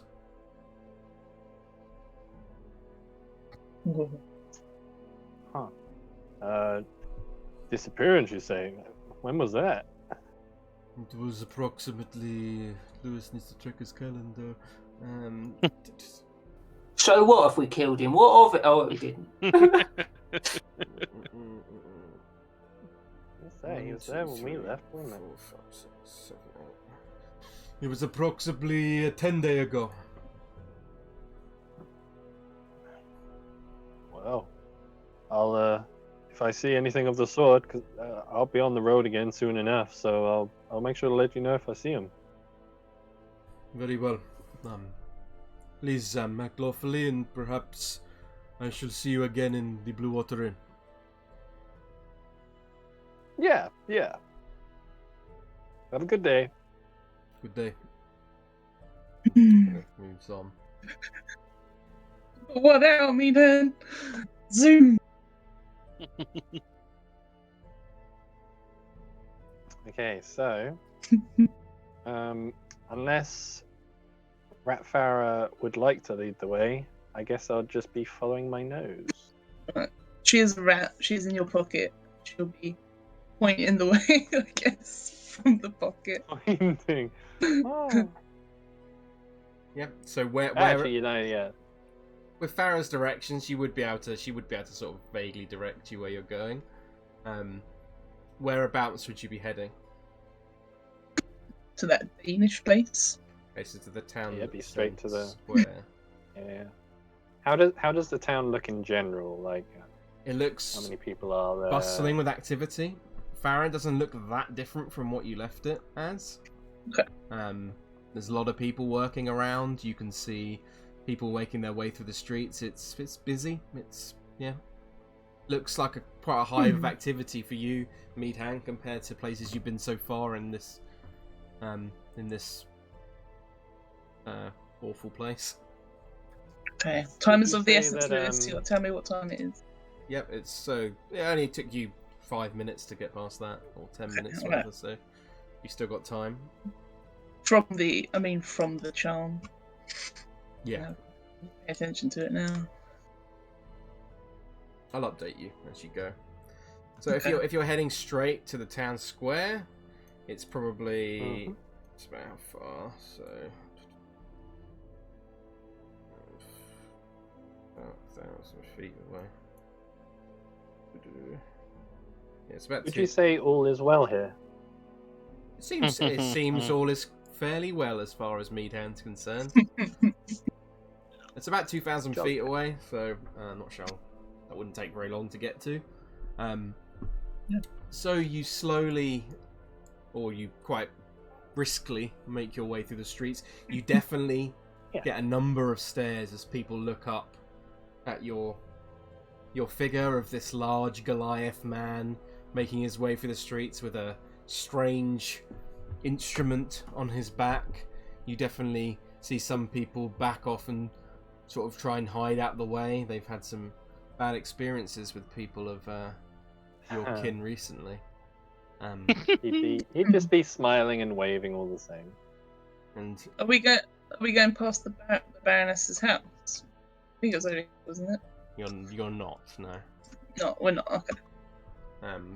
You would make your way past the blacksmith, past the stockyard. You'd see the stonemasons at work. Farrah, you would know you pass the coffin shop. Yeah. And eventually you arrive in the centre of town. As you're sort of rounding the corner, you see the edge of what is the coffin shop, Farrah, and you start to see a number of these like nailed bits of parchment into different buildings and walls around the town square in particular. You see a number of different a number of different wanted posters, the same one I showed you before, but you also see another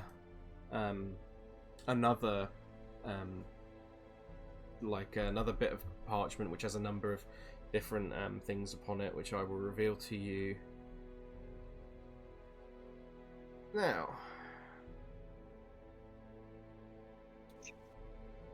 So if someone wants to read that aloud for me, that would be most grand. Guessing it's going to be me. Probably you are the designated reader at this point, I think. Okie dokie.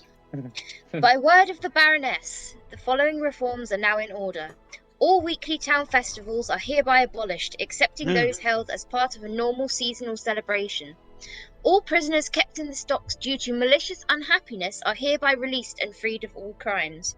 The word devil to describe Lord Strahd von Zarevich is hereby prohibited. Lord Zarevich or Count Zarevich will suffice instead. Regular diplomatic summits will now be held between Lord Zarevich's council and the Baroness at the Wachter House. These are essential in keeping the peace. Reinstatement of traditional practices of providing Lord Zarevich with a biannual tax by the provision of a Valachian citizen to be his consort. The first will take place at the next full moon. The Baroness. Holy shit. Oh, God. All was not well. Nope. I don't know. It's like there's some improvements. Yeah. Yeah. What is this tax? It doesn't sound like a tax to me. So, in the town square, you notice that Farrah, you would notice the stocks are now completely gone from what they were. You see the fountain in the centre, which has been a statue, which has been defaced at the top. Actually, no, it wouldn't have been defaced. Never mind. Ignore that. That was Lewis improvising, then realising something. The statue stands as it would have before, and things seem relatively unchanged. Apart from one thing you would notice is that the supply shop, I can't remember if Farrah actually went to, but definitely I remember Nigel and someone else did. I can't remember who went with him. I feel like Neville. I feel like Neville I did. think it was Neville, yeah. You would notice this supply shop that is with a sign above that reads a Dusklight Supply Shop. It's currently completely boarded up.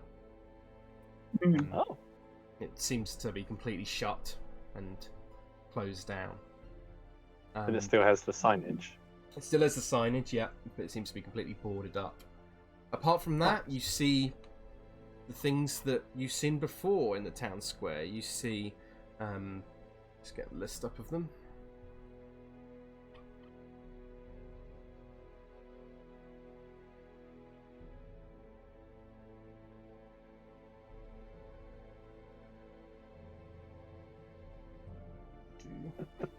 You see a shop that says Danya's Danishes upon it. You see the boarded up Dustlight Supply Shop, like I said. You see a place that says Laszlo's Meats. Stuff like that. Yeah. Well, unless Farrah squeaks anything else, yeah, he Nope. sees the Danish shop. Okay. So you walk up through the busy town square towards this small little shop on the south side of the town square, and you gradually make your way inside as a little bell rings as you enter.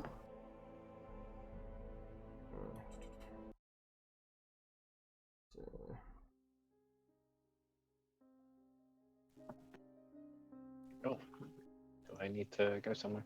Yeah, so if you want to put your token here, Meadhan. Before I would have walked in, I would have probably like picked up Farrah and just like put her on the floor outside. Okay. Okay. Just so you. She'll hide under something. Nobody likes rats. Yep. Just that should be. If anyone wants cameras or whatever, then feel free to put them down here.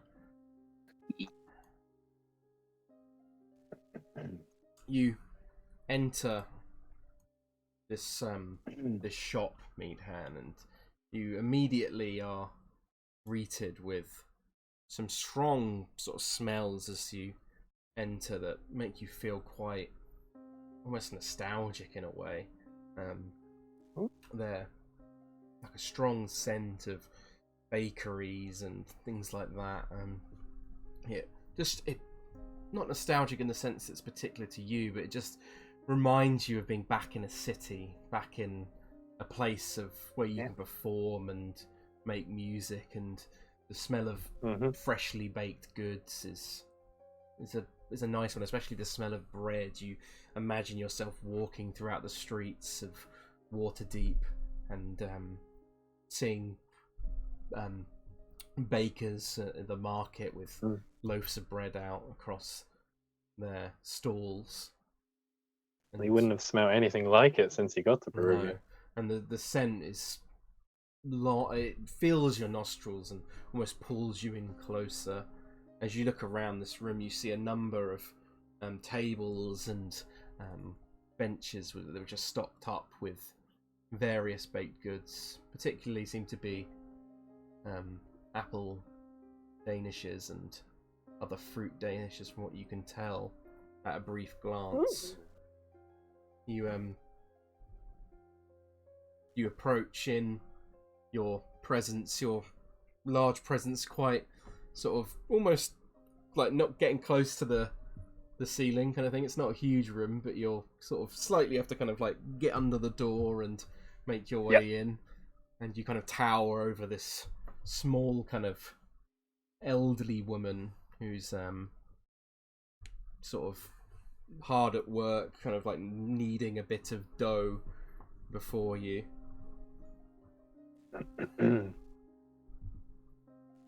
He just walks in. Good day there. She kind of like looks up at you with kind of like a quite blank expression on her face, and kind of like stops what she's doing, and then sort of steps back slightly, and she's like, "What do you want?" Oh, I'm just I just made it here, and I skipped out on breakfast this morning. I'm damn peckish. I was hoping I could smell this stuff from a mile off, and it smells gorgeous. Of course. I have a large.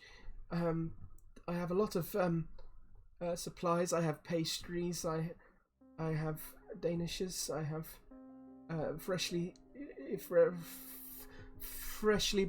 baked bread. Can I quickly do an insight check? Yeah, 100%. But as she says this, how does she seem? Scared, confident, whatever. 26. Oh, it's 21 because it's disadvantage. Oh yeah, wrong one. So 21 Either is still way. pretty fucking good. You can tell, Meadhan, that she initially looked very nervous towards you at your kind of towering figure, and then she was like looking at you and then looking towards the back room quite nervously.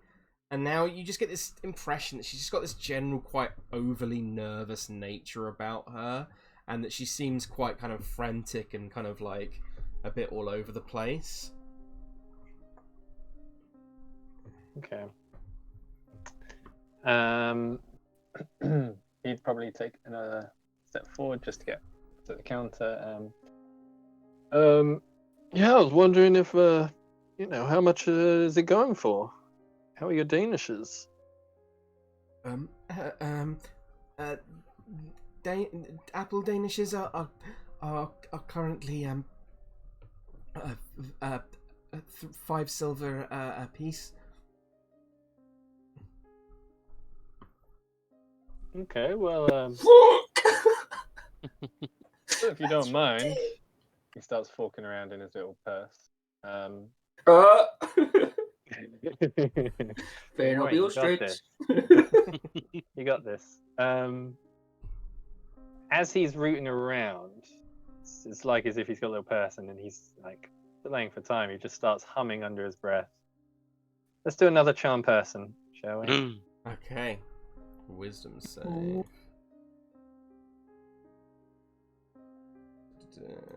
Let's get commoner. He sort of puts the purse down on the worktop he's going through, and he starts tapping his hand, just like. Did you fail? She got 2 and a 3, so yeah, she definitely fails. Yeah, you see that as she does, she kind of says, "You look familiar. I know you, don't I?" Oh well, you might have. I've got one of those faces, and I can't quite place your name. I remember. I'm sure you came here once before. I'm sure of it. Or maybe we drunk at the inn. We may very well have done. I wouldn't blame you if we didn't remember. We'd have a good time about it. I've been around, so yeah. What was your name again? He's like clicking his fingers as if trying to pretend. It's Danya. Anja, that's it. Yeah, Danya. Oh man, it's good to be back here. How long's it been? I mean, how long have you been here even? Oh, most of my life. My mother opened the bakery originally. It was but I've yes. I really can't place your name. It's bothering me. I'm sure. I remember it. Your face. Oh, I'll put you out your misery. It's Meadhan. Of course, Meadhan. How could I forget? I feel so I know. silly. An unusual one. I know. I get that all the time. Yes. You're in town again then? Yeah. We don't get many visitors in Vallaki. No, and it's a shame. It's a lovely place you got here, really. You were from Barovia Village, if I can't remember. Oh, I'm from all over the place, you know. I don't really stick around or anything. I'm from wherever I want to be. Just like you, Meadhan. Oh yeah. Well, for you, of course, a Danish on the house. It's. Oh no, I can't really take that. Honestly, I've got at the coin in at here least somewhere. a discount. Come on, just a couple of silver will do. Oh, you're too kind. All right, a couple it is. He finally hands over a couple silver. Oh, well, thank you so much, Mia. It's so nice to see you again. And she holds, she gets like a little napkin and holds over the Danish, and she sort of like leans in as she does, and she says, "You really shouldn't be here right now, Meadhan. There's, you should go. It's not safe." Oh, really? Why is that? She kind of looks around and says, "I'm not supposed to say. It's you should go." Okay. I mean, are you in danger? I'm not supposed to say, Meadhan. I'm sorry. I don't wish to put anyone else at risk. That's absolutely fine. I'll be out of your hair before you know it. I just I came here just wondering, how you were. Been working here all on your own. I assume you are on your own here. Are you the only one that bakes this stuff?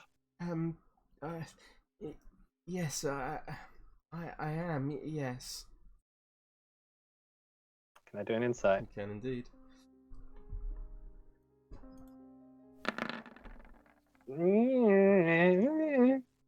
14. I'd say a 14 would be enough to... The fact that she's been so nice to you and then is kind of like stuttering again, you can tell that she's not being completely truthful. Okay. Because I mean, it's a lot of good stuff here. I'm impressed you manage it on your own. I used to have a friend. We used to travel a little while back, and I haven't seen him in a while. He's not like myself, He's real small. He used to love baking. He was great at it. I think he said he was heading towards Valaki. I don't suppose you ever met him, did you? Meadhan, you should go. I can't speak more of this, I'm sorry. Please, he'll hear us.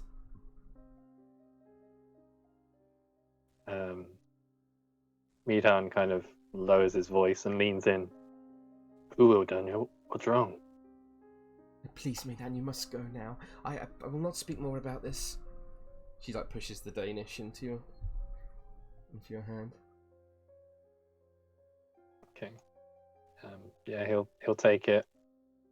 And he'll make his way out, but gives a big smile before he does. Mm-hmm. Okay. Yeah. Steps outside. You make your way back out into the town square.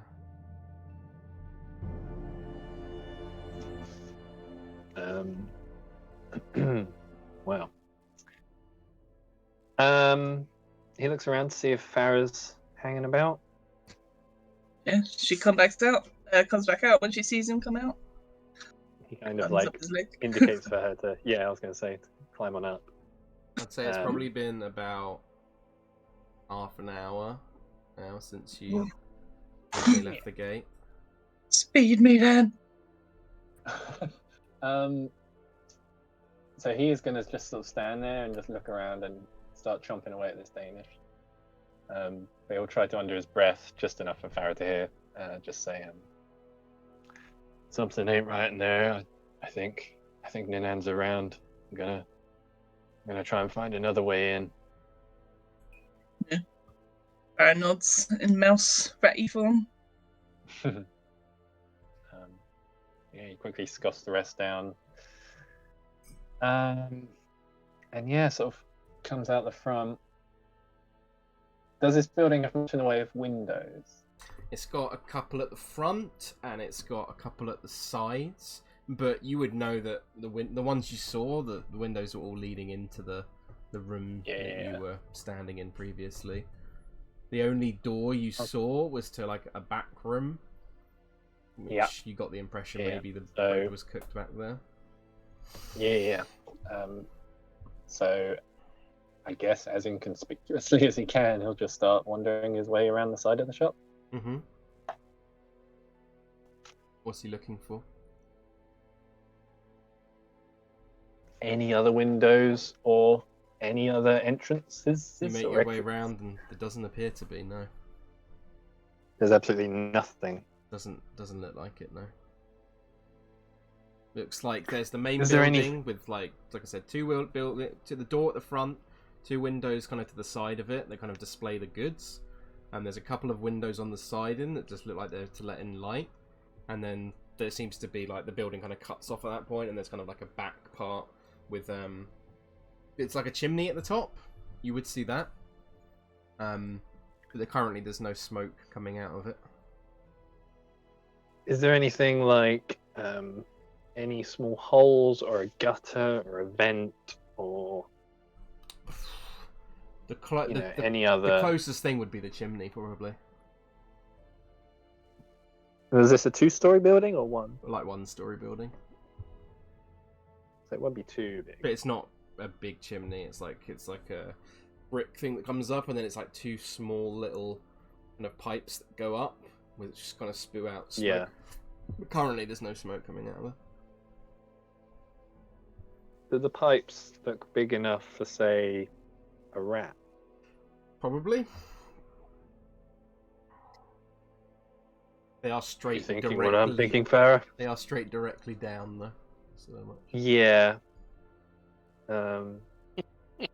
Depends on how wide they are.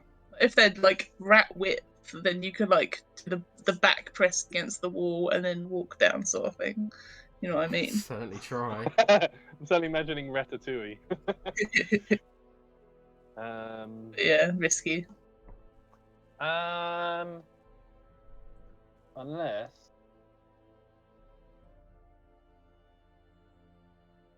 Meadhan removes his ring and then kind of says to Farrah, what about this? Would this fit? Would it even work on you?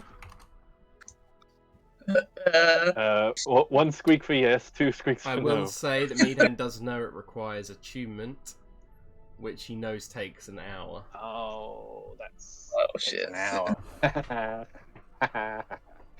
Damn it. It's a good idea though. I was thinking of something completely different. A little rat harness. Or make a fucking You go on. What? egg carton parachute or whatever. You know, it's still a dumb idea, but you tie a little bit of rope to it. It hangs onto it as a rat. You know what I mean? That's so stupid, but I love it. Unfortunately, I have to do it. I have rope. That's crazy thing. Oh man. Alright, all I can think of is if I just try and put my ear to the very back wall of the building, can I try and hear anything? Do a perception check for me. Yeah. I mean, if I can go to the top and listen from the chimney. Okay. Let's see how this goes. Hard to hear, Meadhan, with the chatter and the noise of the town. It's a stone wall, so yeah, you can't hear much. Thing is, she's a rat, so she wouldn't even be able to tell me anything anyway. No. I could probably write it down in the dirt.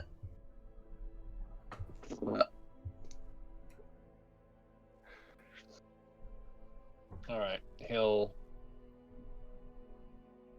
Oh, shit.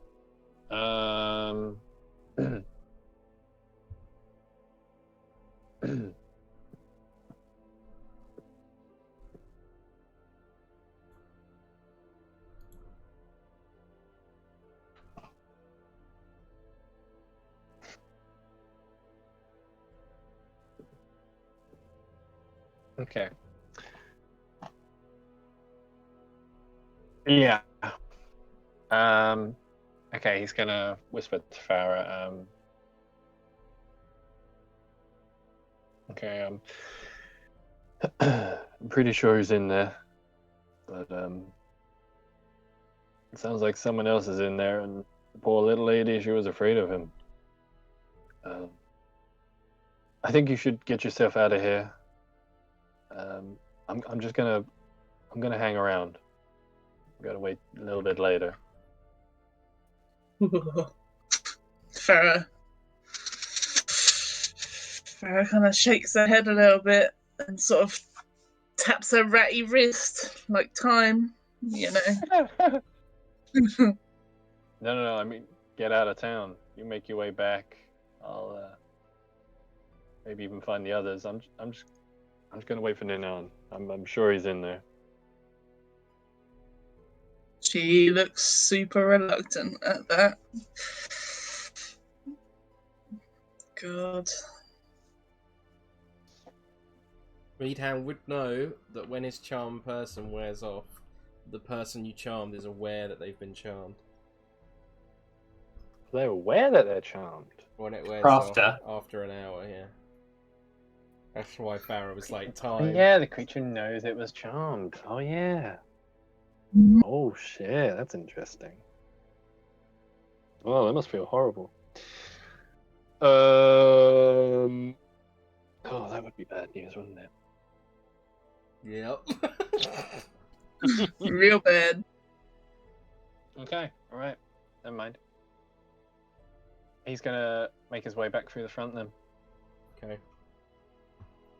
and he's gonna keep Farrah in his pocket, but Mm-hmm. kind of encourage her to keep her head down, like just a gentle push, like stay.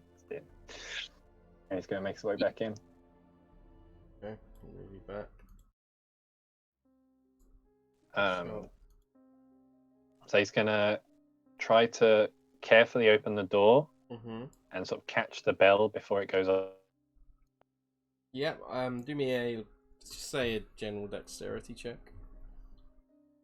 X. Okay.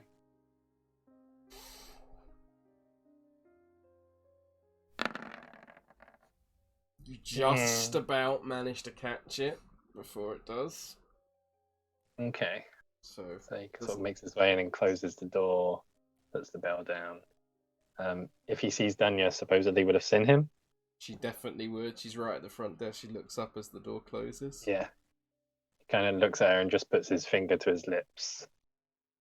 She's kind of like wide-eyed, staring at you, like, "What are you doing?" And then he's gonna sneak his way to the back. Okay. Stealth check. Yeah. Stealth check. Come on, you big-footed fella. 18. Pretty quiet. Just check something. So, just right. And the whole time he'll be listening to see if he can hear anything coming from the back as he approaches. Mm-hmm. Do me a perception check.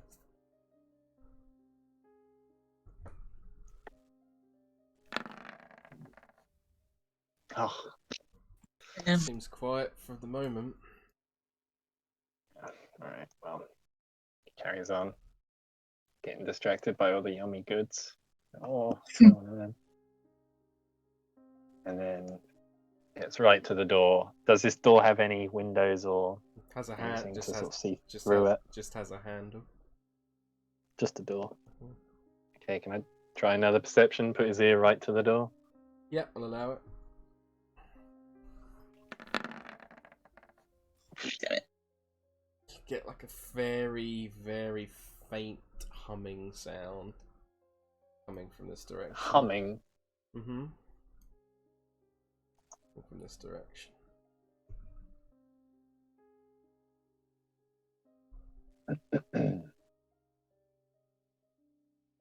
Okay. He gives Daniel one last look, another sort of shush, and then maybe like indicates for her to sort of, I don't know, get down or keep yourself busy, just stay where you are.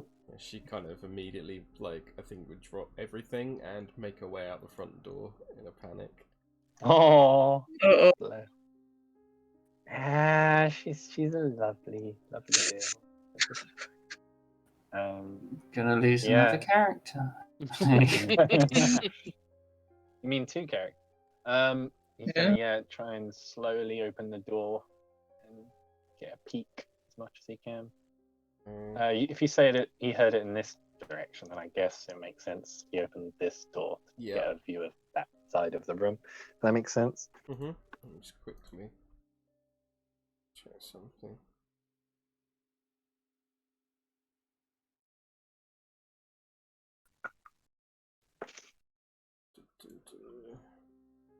Oh boy, Meadhan's special today. He's doing a grey move. I won't say that, I'll jinx it. Just checking something. Sorry.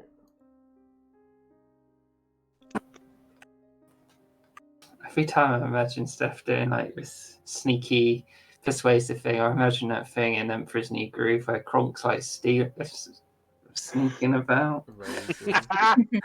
I know. Oh man, I wish I could do Patrick Warburton. Hey Peter. Such a good voice. Okay, such a good voice. Right, that'll do. So you slowly but surely peek open the door, and looking inside, directly to the right of you, you see a wall. which is hard to make out what's beyond it. You can just about make out a table across from you that appears to have a number of different kind of bakery, like a rolling pin and like a different utensils, so like knives and stuff to cut dough and stuff like that. Yeah. Is that it? Yeah, pretty much. You can see like another wall here, so it's like a wall that comes like half up maybe. You can't really see beyond that from just peeking. And you can see like maybe another, like a gap across and then another wall. But it's hard to see beyond. Roughly how that. high is this wall? It goes all the way up, so it's like a partition that goes, it's like, yeah, it's like a partition that comes out.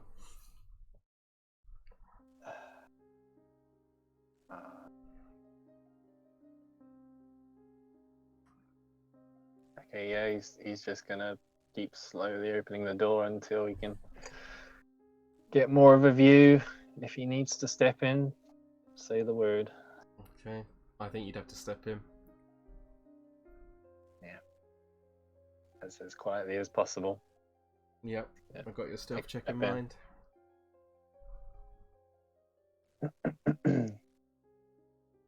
Yeah.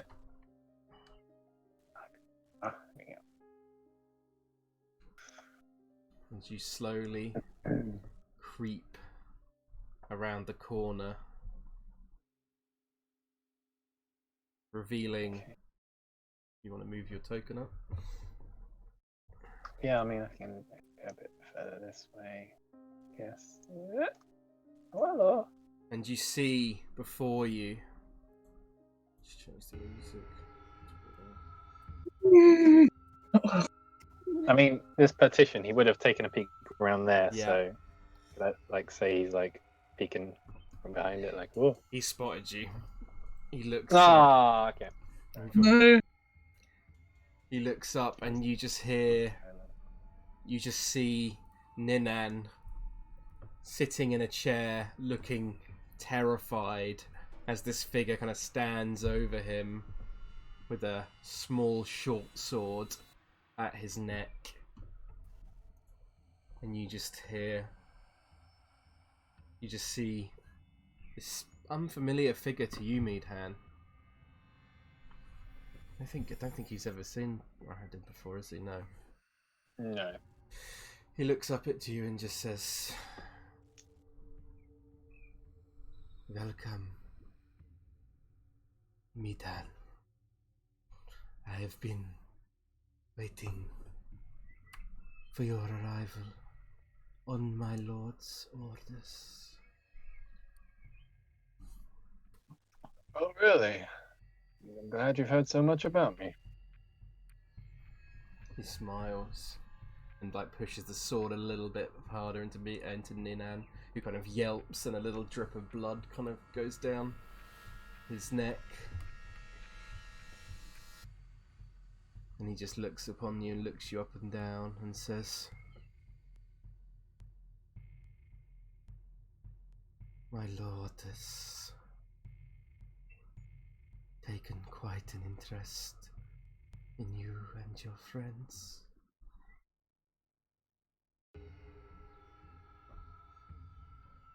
You are another game, another piece of entertainment." Well, I'm more than happy to play these games with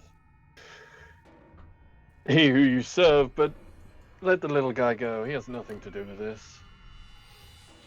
He shakes his head and he says, "My apologies, but this is all part of the game. So let us commence." And you see him grab Ninan by the hair, pull him back, and cut his throat open. No. No. Fucking hell. As his body kind of falls limp and blood just rushes down the front of his shirt, and his body just collapses in a heap next to you.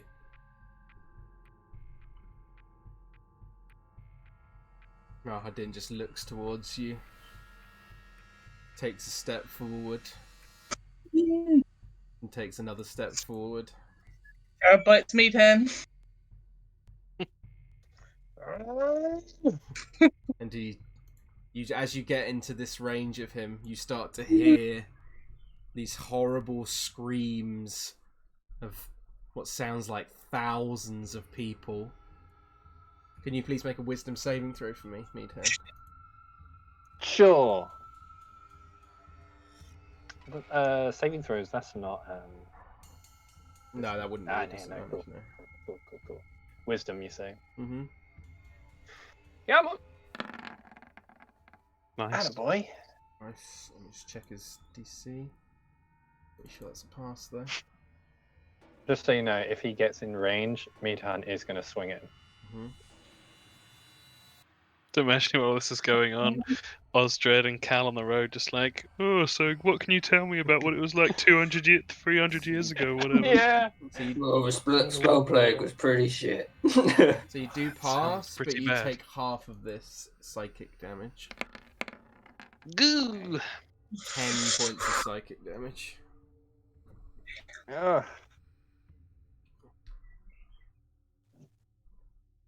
And That you just would makes him madder. you'd see him step forward once more. And we can roll initiative. Go on then. God, I don't know what to do with Farrah. Fight him. Oh, Meadhan. I just hold my arm up and you run along it like. Ant-Man him. Can I roll with advantage? No, it didn't be good. It's a 22. Advantage? What? No, I didn't roll with advantage. Didn't want it to. Good. No, wait, why? Why did you get advantage? You just He doesn't get advantage. I Oh, was checking. Sometimes the things accidentally roll with advantage if I haven't used them, but Oh, yeah. Steph's raging in real life. Yeah, pretty much. yeah, Farrah, feel free to chuck a token on if you want. I don't really know where to put it though, because I'm like on him. Just put it next to him for now. It's fine. We're gonna get to the fucking Dusk Elf camp and there'll be 2 new figures standing there looking at us. 16. Hold on. Right, Rahadin is up first. And he is going to pull out his scimitar. And he is going to make 3 attacks against you. What? Fucking hell. Why is it running with advantage? New region though, right? There we go. Yeah, There we go. that's something. So 1 is a natural 1, Oh. which gives him disadvantage on the second one. Sweet. The second is a 13. Does that hit? 13, yeah, only just. So you take 6 slashing damage. And the final one is a 12. I believe. Oh no, that shouldn't be a Nope. disadvantage. My bad. Let me reroll that. It's a 20 for a further 10 slashing damage, half to 5. Can we go back to the 12? I like the 12.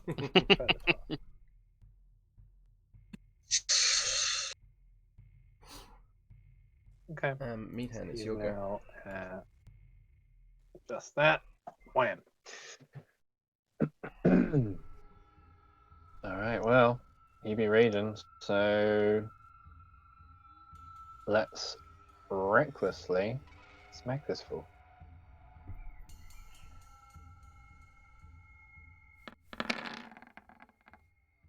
It Oh, misses. come on. 11? Unfortunately, Of course misses. it does. Rat form Farrah. Is there any battle music? Oh, I do have some on.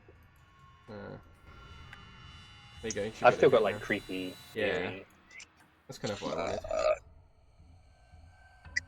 I don't really know what to do. Farrah wants to whisk Meadhan away. I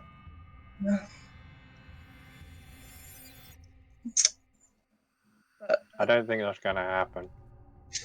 Well, it could happen. We've got some pretty strong animals. It's gonna be funny watching the octopus crawling back through Valaki. Yeah. I was thinking more like saber-tooths. Might bring back some villager memories. Not again. No, I don't know. Is Meadhan actually going to stay here and fight this guy? Can't say, right? I mean, how does it look? What just happened? Yeah. Just looked like he missed on me.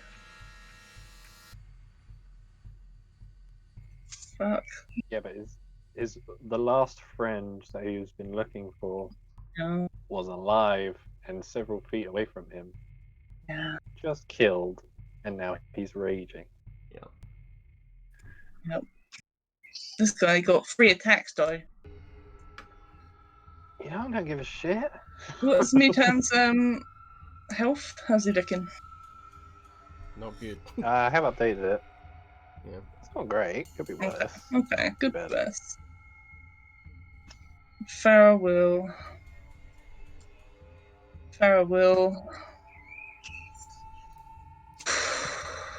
Fuck. You could just stay in my pocket.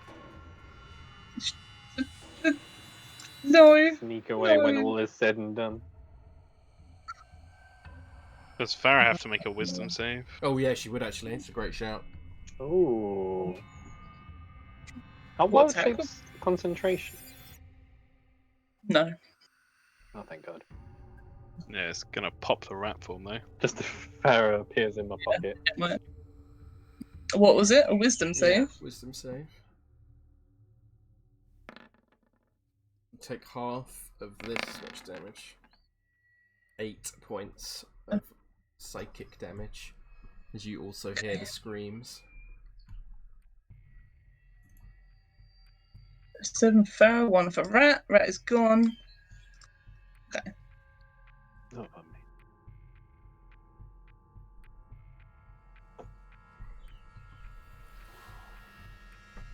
me. Delete the turn, but I'm after Meadhan.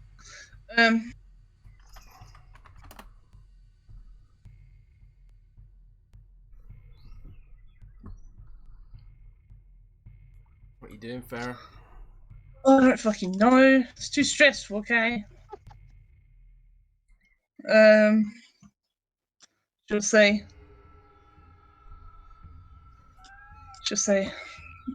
in sort of panic, not like super panic, but like panic that Meadhan is not running away. She'll be like, Meadhan, I know, but we can't fight this guy. And she's gonna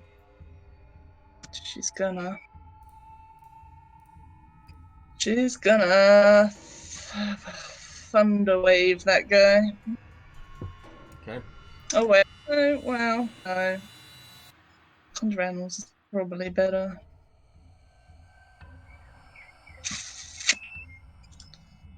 She will surround that guy with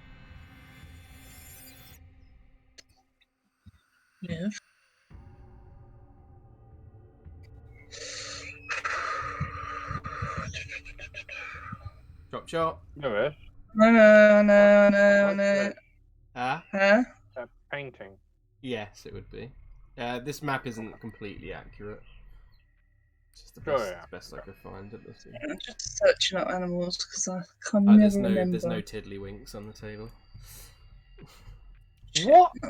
I'm gonna grab them. Steph is coming up with his what do you call it? MacGyver. Yeah. If I throw the tiddlywinks at him, he'll fall over and I can chop his head off. Bro, we could fight, or we could have a sick round of tiddlywink. You look like a tiddlywink man to me. Only nat 20s and Roger's. Actually, my favourite game is Tiddlywink. Strahd never lets me play. I'm gonna join you guys now. That's why I killed all the females. Don't made fun of my tiddlywinks. That's canon now. What are you doing, Farrah? I don't know. I want something to come out and grab him, but I'm trying to pick which one's the best without bringing out 8 fucking animals. Do what you need to do. Probably a couple of octopuses, right? Because they're like big, but not too. And you get 2 of them. So, they're too big though. One would have to go there, and one would have to go there. Hey, Chop Chop, or are you going to lose your turn? Okay. Let's bring out. Can I bring out one of each? One of each, 2 animals. Yeah, sure. As long as it's within the challenge rating. Okay, let's bring out a octopus and a giant toad. Okay. I'm going to put them on the map. And then roll initiative for them. As one, or individually. There's one, but bring them out on the map first.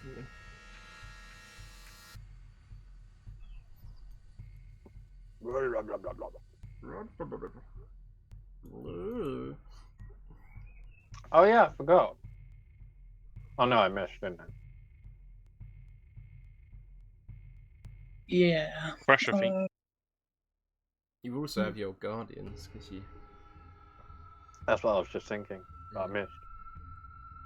I'll just pick the giant toad. I don't really know which one's got better initiative, but it doesn't really matter, I don't think.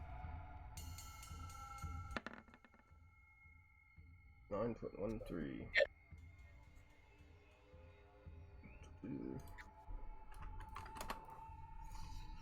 Okay, is that your turn? Okay. Yep. Rahadim looks around at the Gets the animals. Is it? Oh yeah, you're right, my bad. It's all good. They're basically just gonna try and grapple him and stuff. Okay, don't. Yep. Do your shit.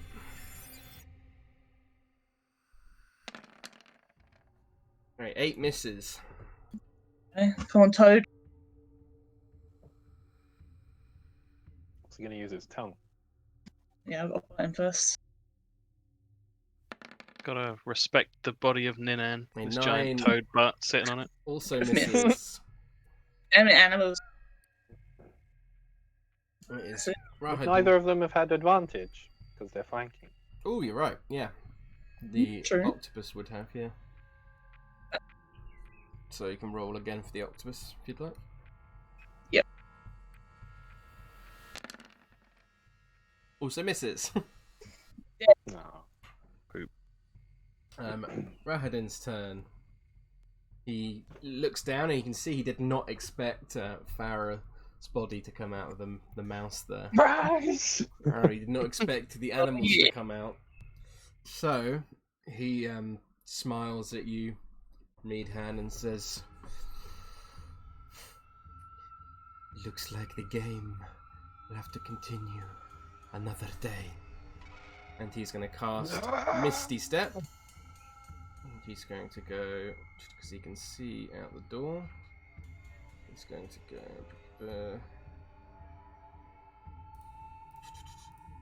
about 30 feet in this direction. And then he will use his action To grab a Danish. to dash. And What? he is gone out the door. Holy shit. The flash. Meadhan, it's your go. If you want to try and chase after him, you can. No, man, the way you described that, I don't think there's any chance. Let's just...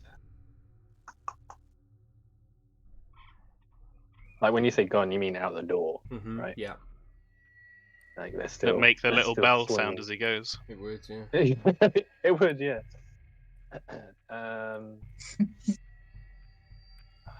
Man.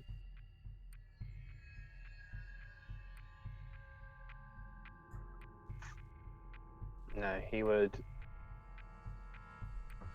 Yeah, he'd just step forward and squeeze past the octopus. And If you're not going pick to up chase him, Meadhan. then I'm going to assume that we Yeah. are out of combat. So. It kind of sounded to me like he was gone like in a blink. Pretty Even much. Raging Meadhan would just be like, "What? Where did he go?" Calms down a bit. Sends her little creatures to just watch the door. Mm-hmm. Fucking octopus just around the door. This woman's probably just like, fuck! Yeah, tells it to close the door. Close the door, octopus. She ran anyway, so yeah. Farrah looks down after looking at toward the direction he ran and just looks toward Meadhan.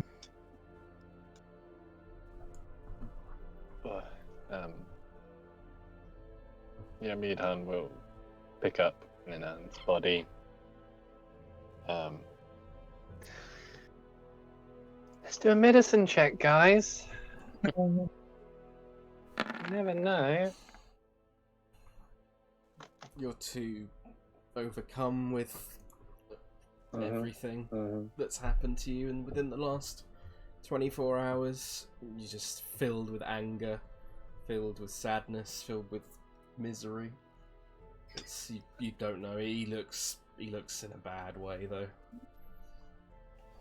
I think Farrah would see him trying to check him over and should come and do it as well for him. Yep, roll a medicine check. It's such an awful sort of, it's a quick, precise cut straight through his jugular.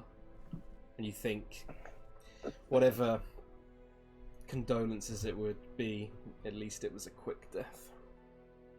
Yeah. She just puts a hand on his arm because she can't reach his shoulder, I guess. And she says, I'm sorry, Meadhan. I can say it was quick at least. He's been right suffering. here. It was right here, Farrah. Right in front of me. I know.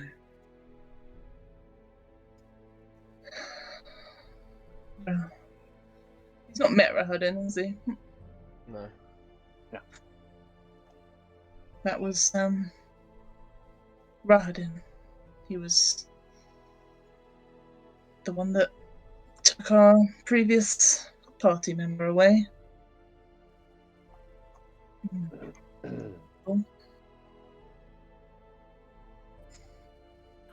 One of the devil's cronies, I'm guessing.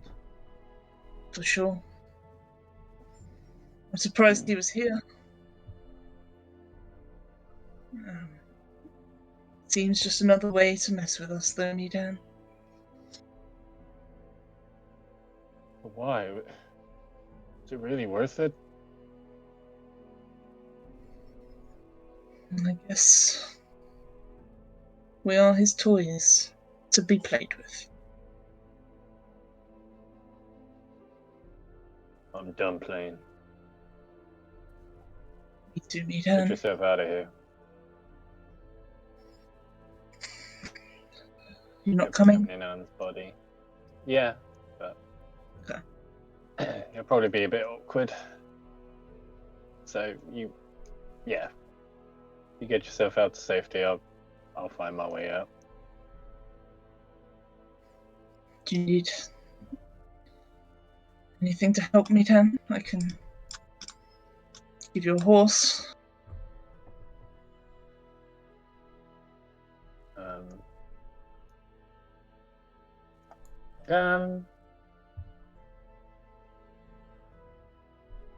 Yeah, that might work quite nicely, actually. She will step near the door, not go out of it, but she will. God, how can you do it discreetly when it's in the middle of town? Huh? Yeah. Well, the moment he leaves the door, he's aware nothing's going to really be all that discreet.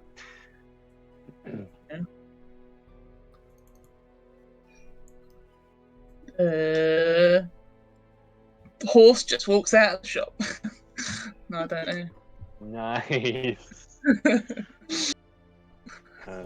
You could keep this horse inside until you're ready. It's not small enough. Yeah. You couldn't fit. Okay. You Well, got I mean, fucking giant octopus in the back, so. That's true. They're going to disappear in a second though if I conjure this horse. Yeah. Meadhan So, yeah. just climb straight on, holding onto Ninan, holding onto the horse, and just idiot. Okay. And Farrah, what are you doing?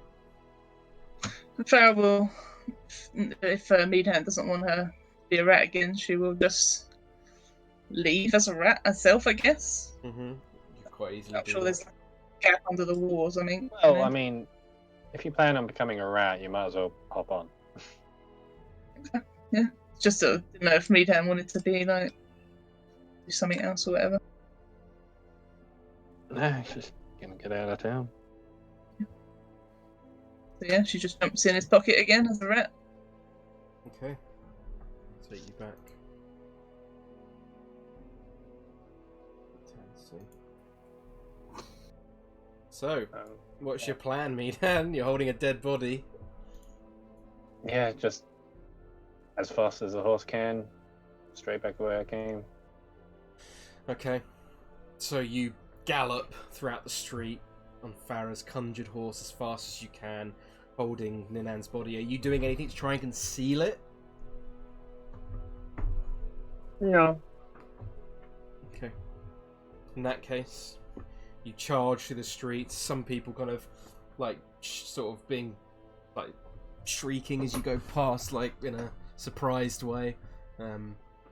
As they kind of get out, desperately try and get out of the way, as you just gallop as fast as you can towards the gate. However, the gate is closed. And it's barred as well. And you see the guards immediately look towards you. However, you do spot Anton. How long's it been? For about 50 minutes, I'll say. Yeah, okay. You'll lock eyes towards Anton. Like, open the gate! He kind of looks up at you, Meadhan. He's like, "What is going on? What is the meaning of this?" My friend's been murdered. I need to set this right. I must tell the Baroness immediately. Who is responsible for this? You know who. Get this damn gate open, will you? Do a persuasion check or intimidation check. Yeah.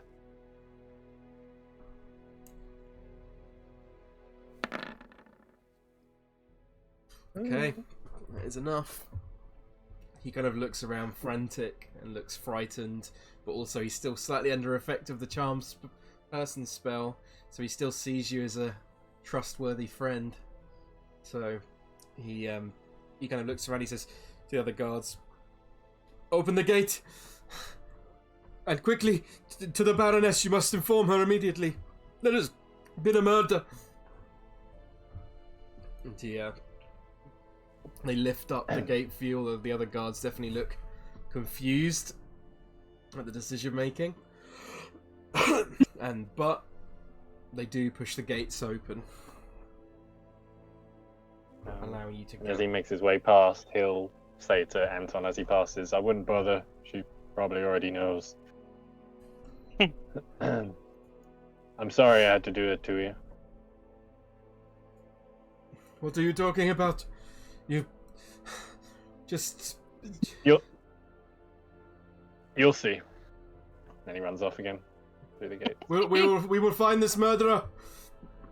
Hmm. And you gallop off out of the gate. Very nice barding, my friend. Yeah. That was clutch. So, meanwhile, Did they escape? they did manage to escape. Yeah. God, what miracle went on there? Meadhan luckily got to the gate before the charm person rang out and managed to intimidate him. Yeah, right. So, meanwhile, the rest of you head back towards the Vistani encampment. However, on the way, as the rest of the party walks far, keeping their distance from Vallaki, eventually circling their way around and finding their way to the edge of the tree line and finding the small outcropping of woods where lies the encampment. On the way down, you see a stumbling figure with a large man with a thick beard. Just quickly look at a picture of him so I can probably describe him. You see he's got a brutish face, a kind of slightly hooked nose, a thick beard that doesn't quite meet under his nose, or his moustache hasn't quite grown in properly, and he's just stumbling around with a drink in his hand, just like stumbling in your direction. What do you guys do? Does he look like one of werewolf people? Do a perception check.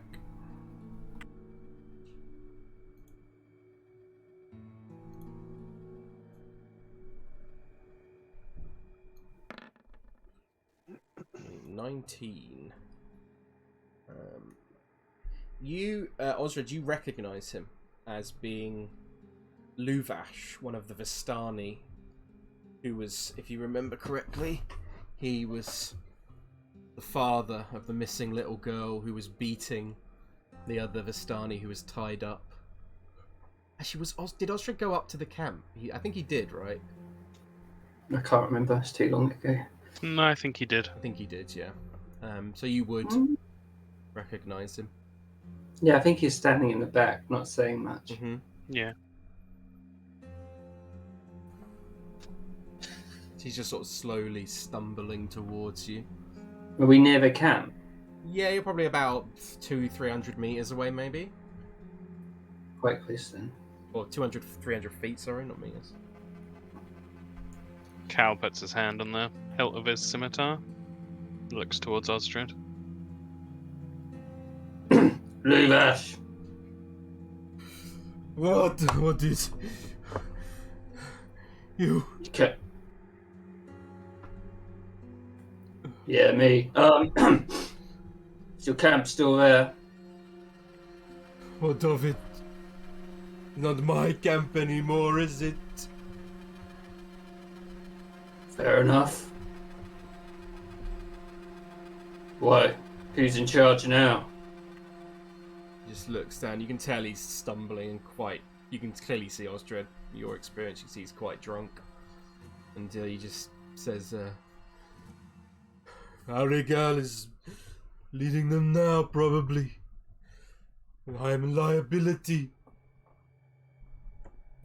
Well, don't go wandering too far. And he's just going to be like, main press on. You're an adventurous, right? You came through before. You said you'd keep your eye out. We did. We didn't see anything. But most I remember about you is you beating a man, so just kind of shrugs. We found my little girl. She is butchered.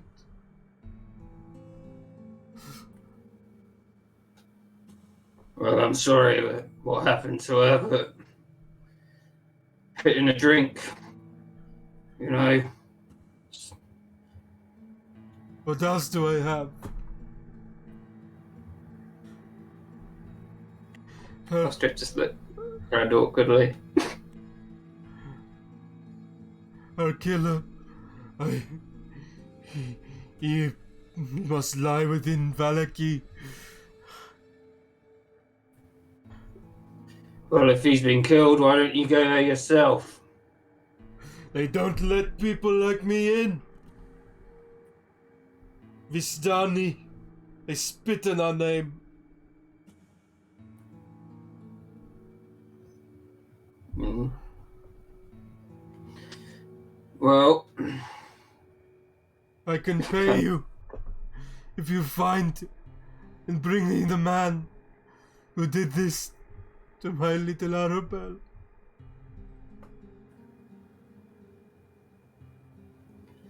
look, I don't know how much you could pay me to go back in there, but two of my friends are in there now. If they come back and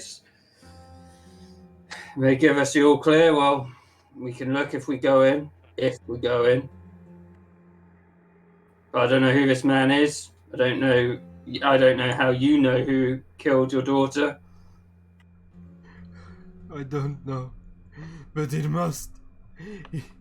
He holds up this He holds up. He like reaches into his like satchel and he holds out this this like burlap sack, like quite large burlap sack with and he reaches in and he pulls out a number of like bindings and he says, "I found her in this. Died.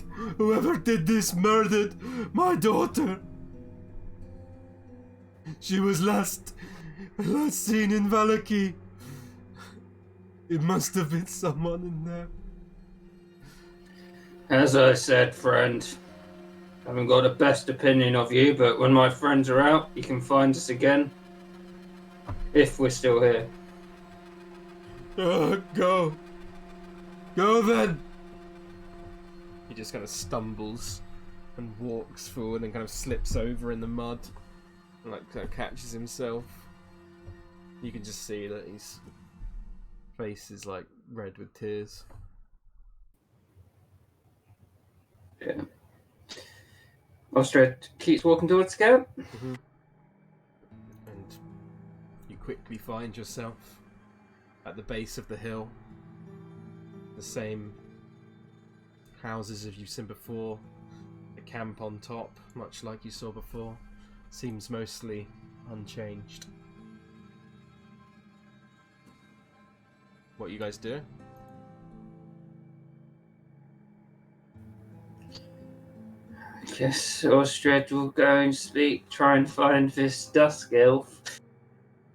You would see at the edge of the houses, at the bottom, there would be. You would see two elf figures standing there. He'd go and approach him. He's just sort of like, "So, oi, we're back." Hold on, I need to refresh my page. My thing's lagging out. Sorry.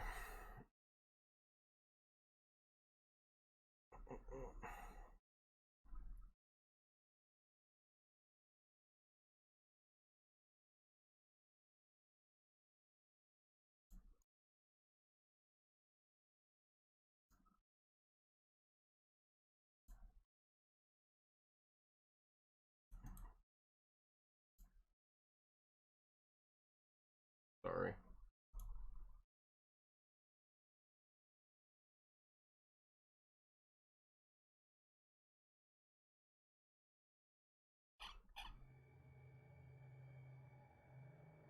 All this time, he's kind of looking at people, trying to get their reaction of Helen being a crystal as well. Everything's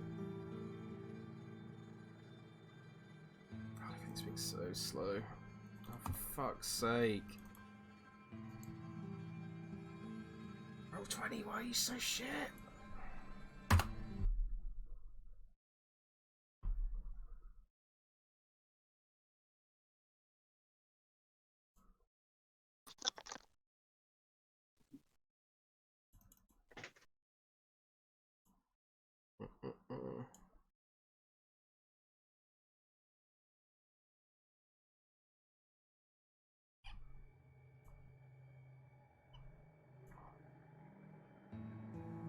You have to give me a sec. Like my internet's just being real shit for some reason. Okay.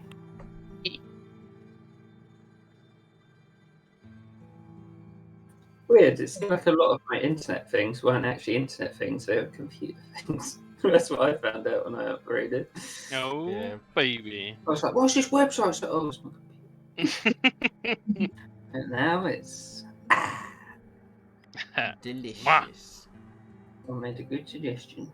Why are none of my fucking Yeah. things loading? So frustrating. Let me try and reconnect to the different internet. Hold on.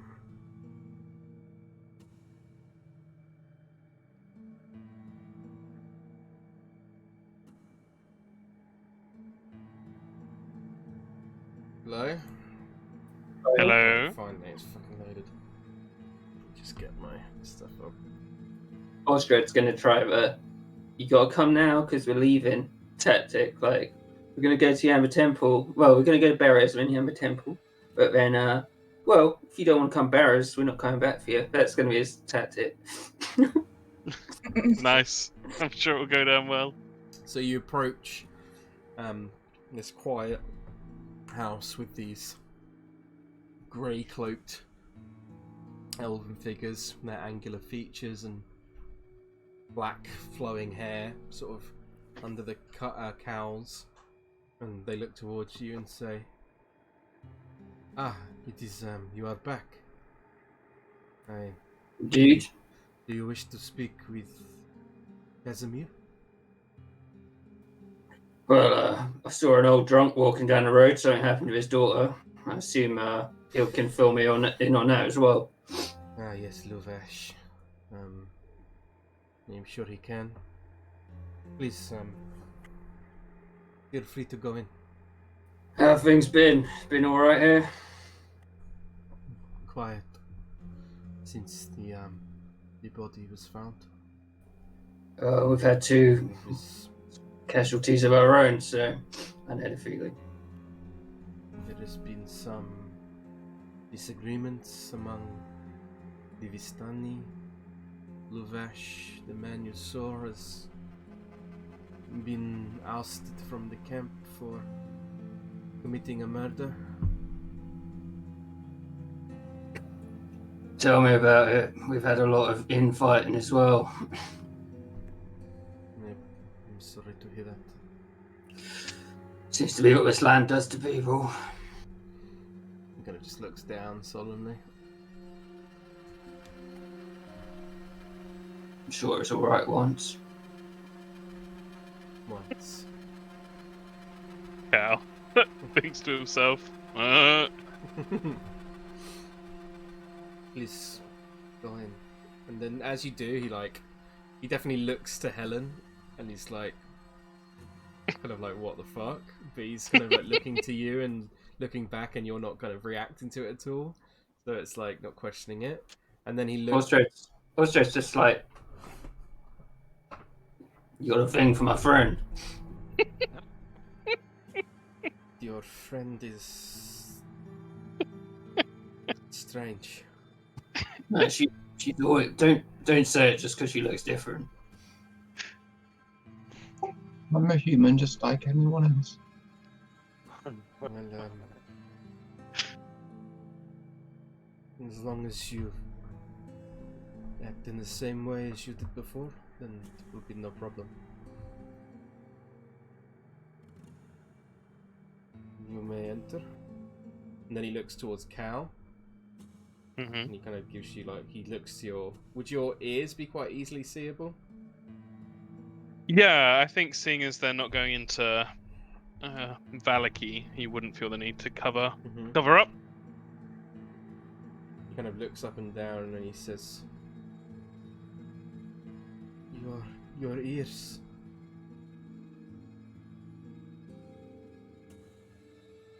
I think with Cal avoiding people, he wouldn't have come across these guys before. So I think, yeah, he would be taking in the sight of theirs as well. Well, theirs, they don't have any. They've been torn off. Yeah, exactly. Yeah. Oh yeah, shit. He looks. They looks upon you and he's like, I have not seen you before. You are not with this these ones before, no? That's correct. They've been kind enough to take me in. You are, should watch yourself. The devil does not look favorably upon our kind. Osdred being earshot. Yeah, you're right there. Yeah, it's right there. I don't think he looks favourably on anyone. No, but he sort of does a motion behind his ears and looks towards Cal and just says, no, but yes, particular ire for our kind. I'll keep that in mind. You may enter if you wish to speak with Casimir. Cal nods to him. You make your way inside. Yeah, he's accompanying Osdred in. Mm-hmm. So you see the same small room that you saw before with, you see this hovel is decorated with, you see like a decorated vestibule and a comfortable room beyond with a fireplace. You see lots of wooden statuettes of elven deities that stand in cubby holes along one of the walls, and across the other opposite side of it you see that tapestry of a forest hangs upon that wall. You see the same familiar figure, Osdred, of Casimir, the pale skin, the heavy sunken eyes, the long sort of tatty hair that kind of sits on the front of his face. He has his hood up almost at all times, and he kind of sits there and then looks up towards you as you enter. He seems to be writing something, and you hear him kind of muttering under his breath, like, no, yes, yes. Hello. All right, Kaz. You are back again, I see. Yes, we've been to the winery. It's quite There's some Kresk was an interesting place, and quite a lot of my friends have died or had their soul ripped out from them. I am sorry to hear this of you. Sure you have your own troubles, but I won't burden you with any more. Me and looks around, me and the party here have decided that it's finally time to try and go to the Amber Temple. You sure you are ready? Not really, but It will be a treacherous journey. Yes, no, stop. well, two of my friends have gone into Valaki to procure some cold weather supplies and food. We're thinking about stopping at Beres along the way. We can't be 100% sure where the Amber Temple is. And, well, we're going to set out from here. I guess if you wanted to come, now's the time.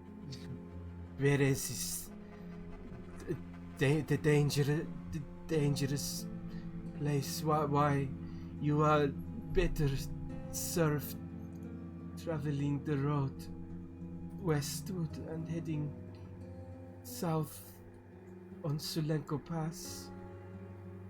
You could not. Beres is far south.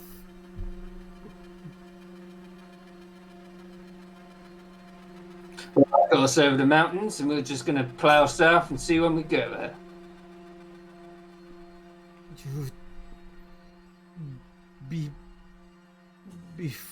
You be foolish to do so. Well, foolish is another word for brave. In Dwarvish.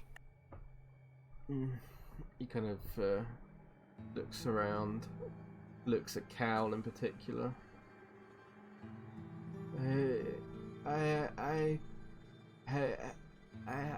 have not seen you before. Do you? No. What is your name? My name is Calanro Al-Kel. And yours?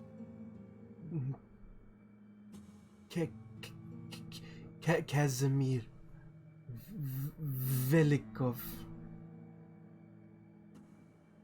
Holds out his hand to him. He holds out his hand as well to you back and kind of sort of.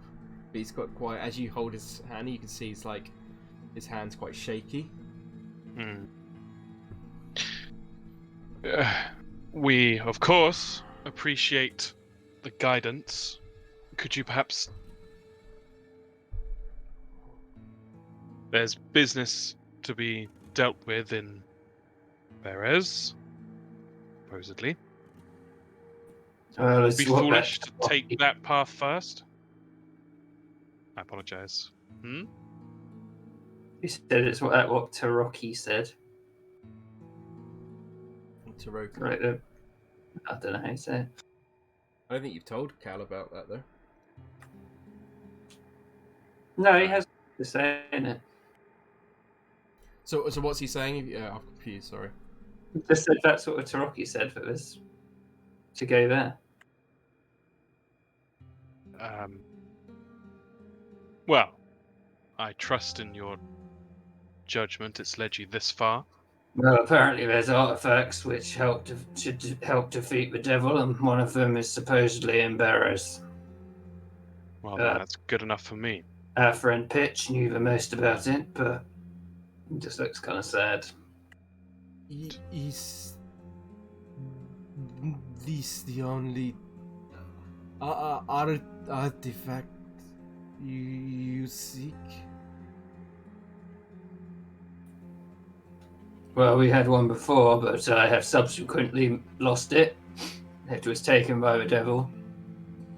We would seek any tool that would help us against von Zarevich. You would know there's one at Berez and there's one at a place. I think you spoke about it with Casimir before. I'm trying to remember what.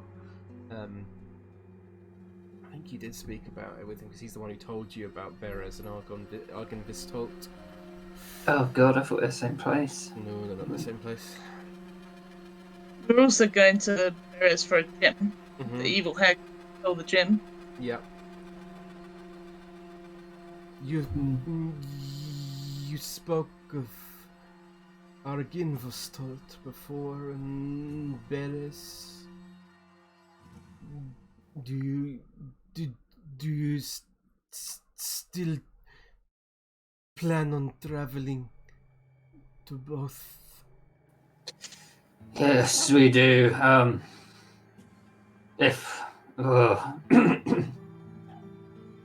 Two of our friends, I said, are in Valaki. I was more coming to see if you'd come with us now, or if you're just accompanying us to the Amber Temple when we decide to go. I kind of looks grim for a moment.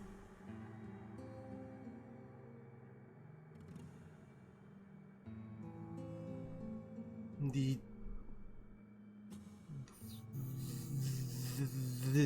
dreams are sent to me.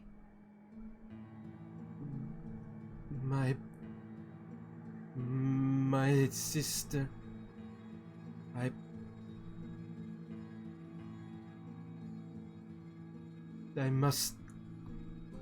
I must go to the Amber Temple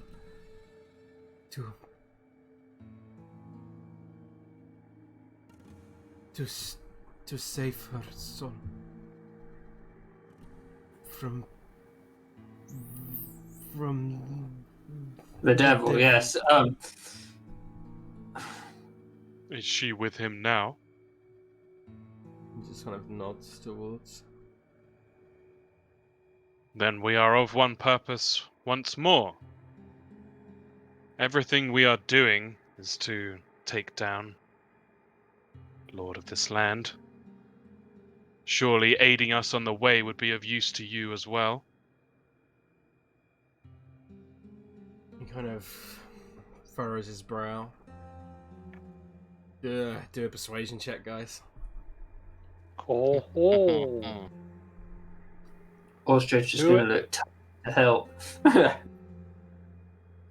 Is Osdred helping? Yeah, he's like got his eyebrow raised and he's got his arms crossed. Ugh. Okay, good cop, bad cop. And kind of looks Paladin and Warlock. towards you. I can not risk leaving the camp. We won't have time to come back for you if you don't come, so... You will know, Osdred, that Farrah can just send a little message to him. She has said that before as well. What do you mean? Send an animal messenger to him when it's time. Yeah, that means he has to make his way all the way over to us on his own. Right? Well, That could be an argument worth depends where saying. we are, yeah. Very good point. When you are ready to march on the Amber Temple, I will risk the devil's wrath. I can contact you if needed. So you really want to risk travelling the land on your own, wherever this temple is? I can take one of the horses. Do you think that'll protect you from the devil who particularly hates your race? If I act quickly, I can group with you when you are ready to march upon the temple.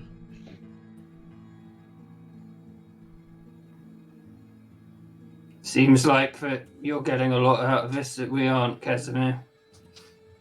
We paved the way for you, and you just join up later. Is that fair? That we put all the risk is on us to get there in the first place? He looks down, he says, No. It is not fair, but if I join with you, then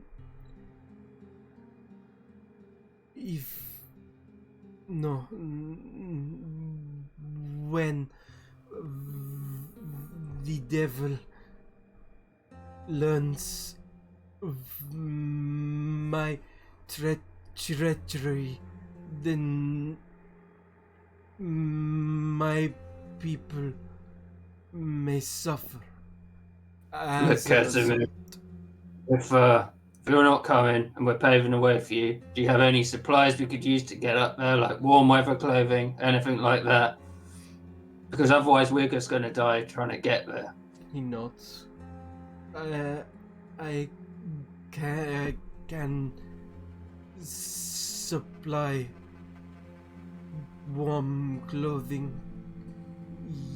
Yes. And I also have a small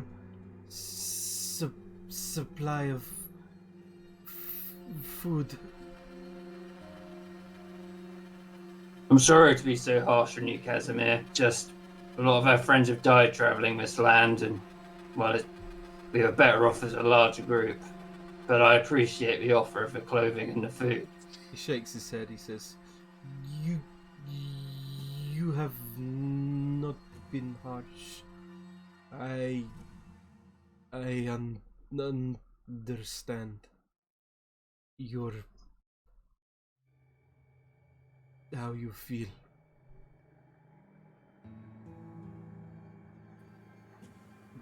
Thank. This is a cursed, evil land with an even more evil ruler.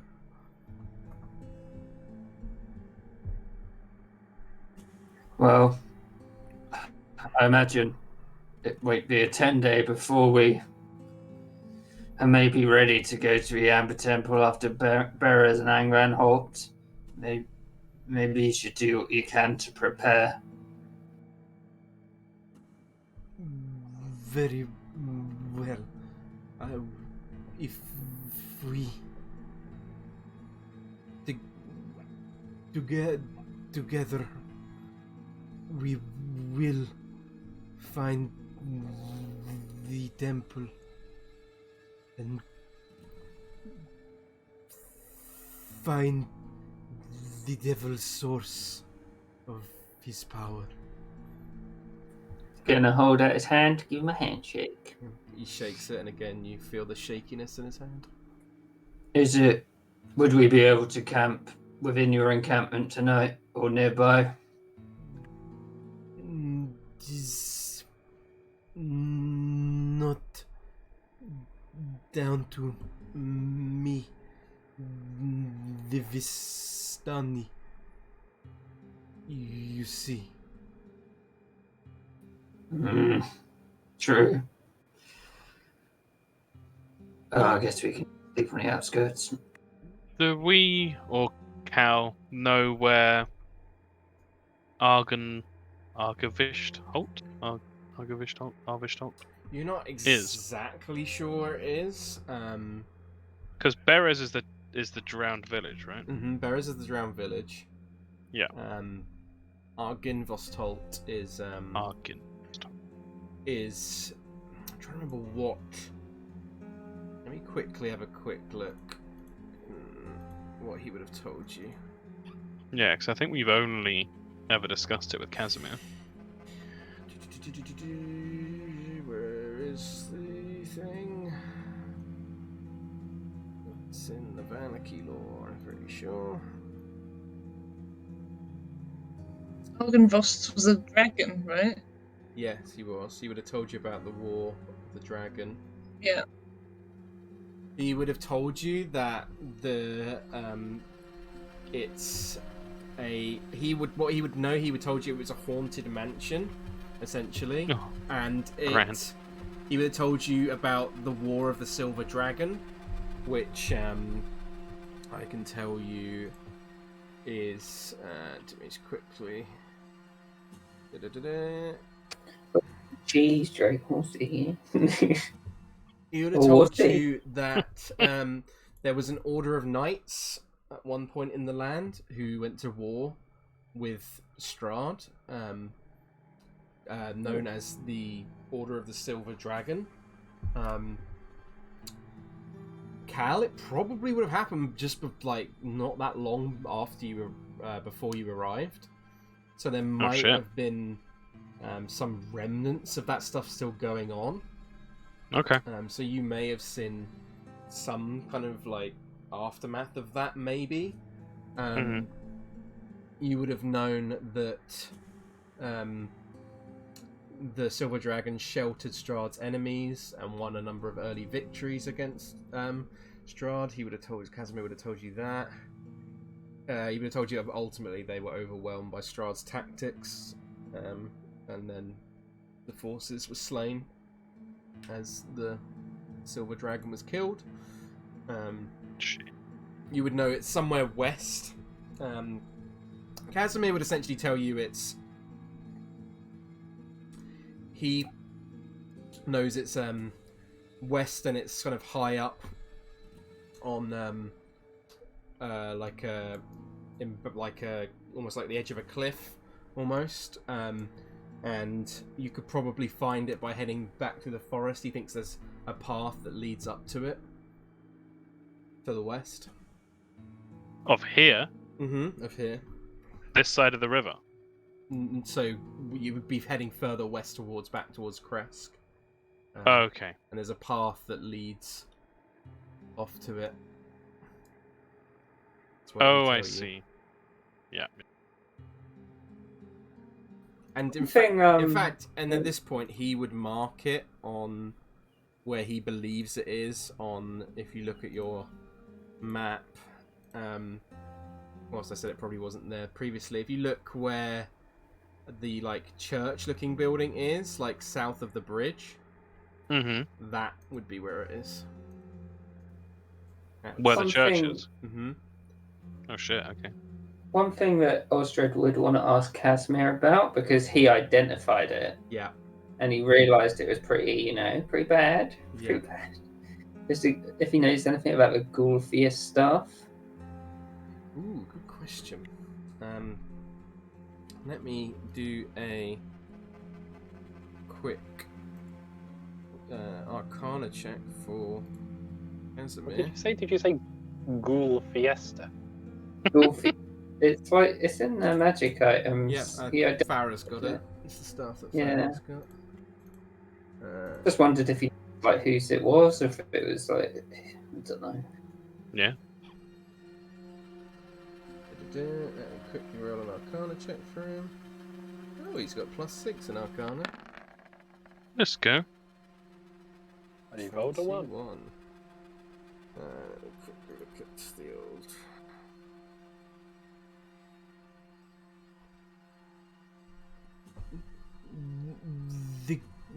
This is the Gulfius staff. Yes, it is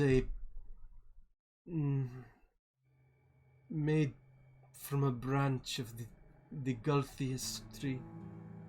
A large tree far to the west on Yester Hill. I believe. You've been to Yester Hill, right? Yeah. You have, Yeah. Was the tree still there? Can you remember it? Mm-hmm. It was still there. Yeah. It was the nasty shit connected to the big golem thing that was they were trying to awaken or whatever. Do you know who made it? He looks and says, I have heard stories of the devil's druidic folk practicing magic of this nature. Seems consistent with what we found. I believe they may use it to control the blights. Yeah, they were attacking the winery. But yeah, I don't know if Osdred has much more to ask, really. I mean, he's got the assured warm weather clothing. He would provide you with how many you'd like, so feel free to all add warm weather cold weather clothing. That's it. Fuck me, my brain. In his voice Should we now. put it in rations and supplies? And yeah, he would provide you with 10 rations as well. Wow, nice. Cal would ask him something. Mm-hmm. He would say, "How many of your people are there, Casimir?" He kind of looks up like wistfully as Lewis quickly looks. I don't think there's many.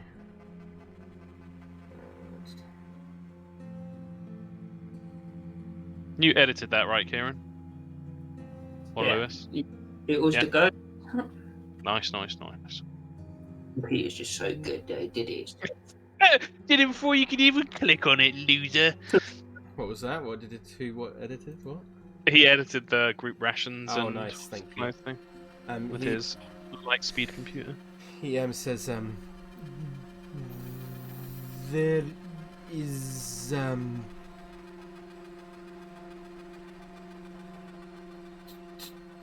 25 left.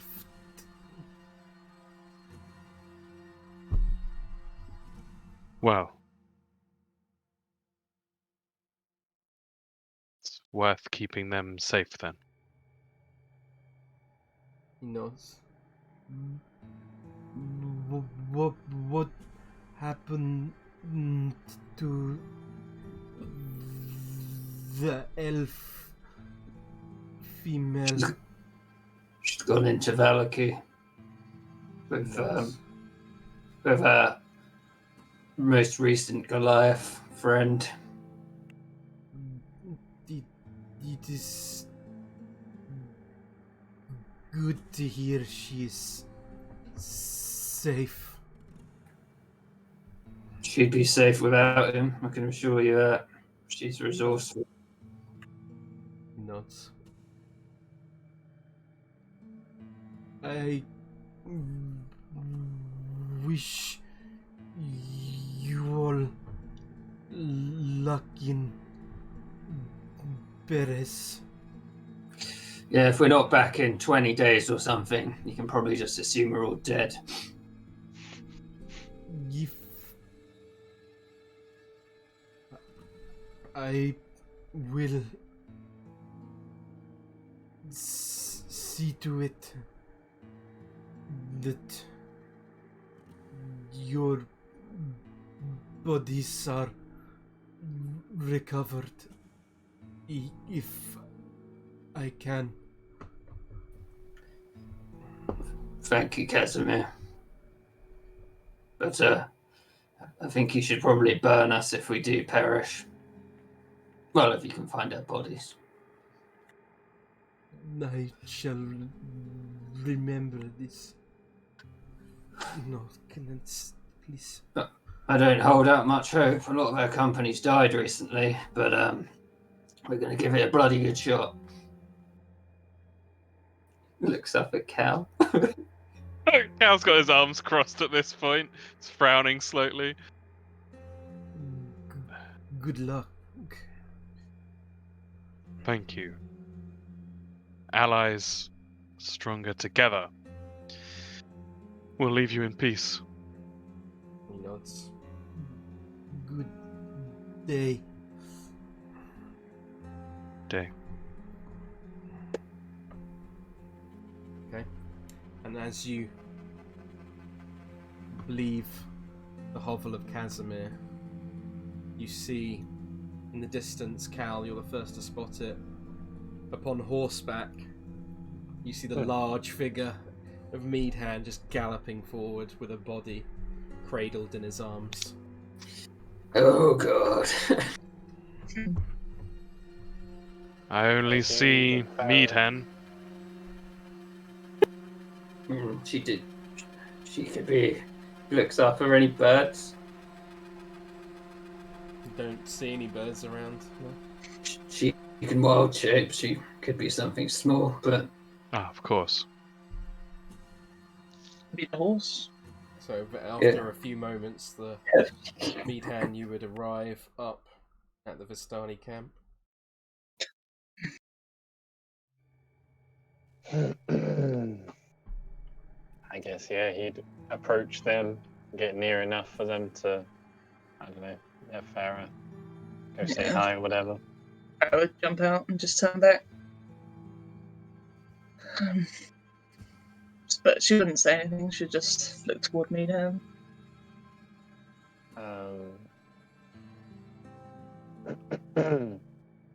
I do know, don't I? Yeah, he'd just get off the horse, and the tree line's kind of down at the bottom of this hill, isn't Yeah, it is, yeah.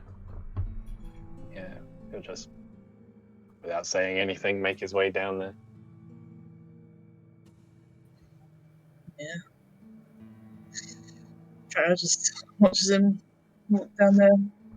I assume he doesn't want anyone following, or...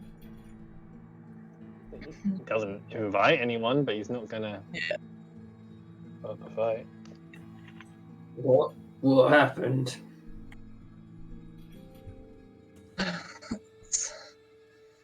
The city seems to have changed somewhat. And well, Rahadin was holding what's his name? What's the guy's name?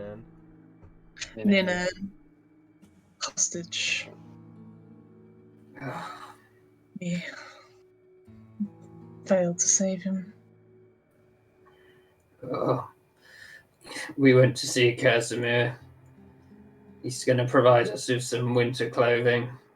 He did ask about you as well, so you might want to go see him. She nods. I can imagine. Being as it is, but I will. I'll see him. If we could just keep an eye on Meadhan, though. Let's not mention Rahadin around. She gestures at the hovel. He seemed... No, it's an unnecessary piece of information at the moment, I think, for Casimir anyway. What happened with von Zarovich's steward? We encountered him in the Danish shop, holding... God, what's this? Ninan. Ninan. Ninan. Hostage at the... And... Hostage? He was waiting for you? It did seem that way, didn't it, Lewis? Mm-hmm. Lying in wait. He was... Yes. He seemed to have... It seemed to be a situation where he knew we were coming.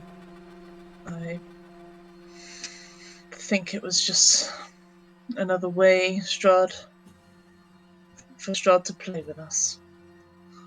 Wonder how long he was waiting there. No.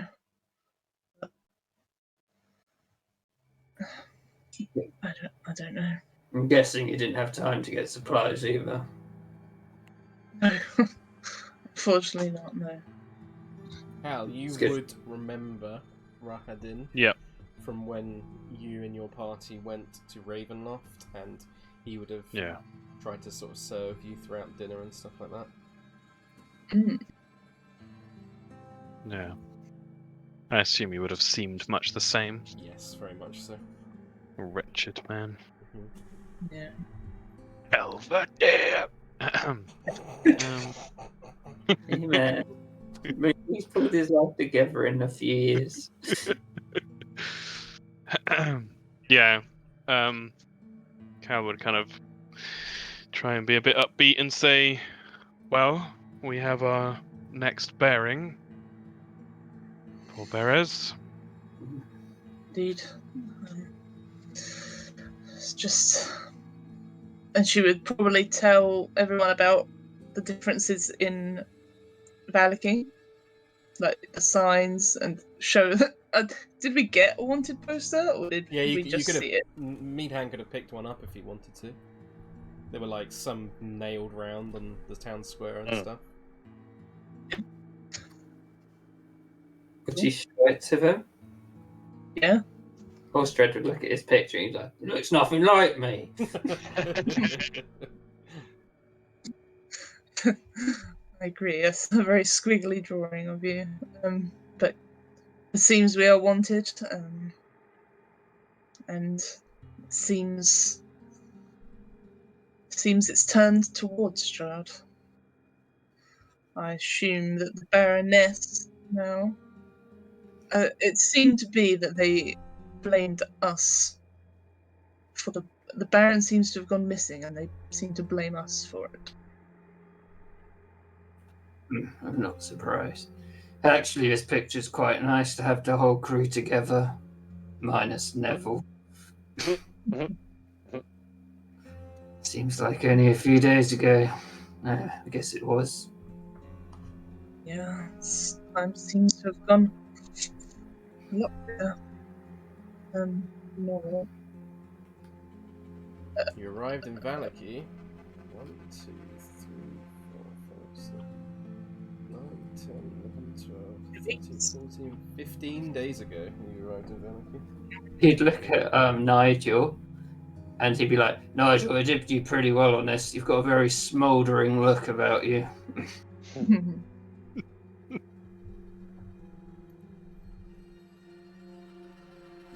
Nigel's there.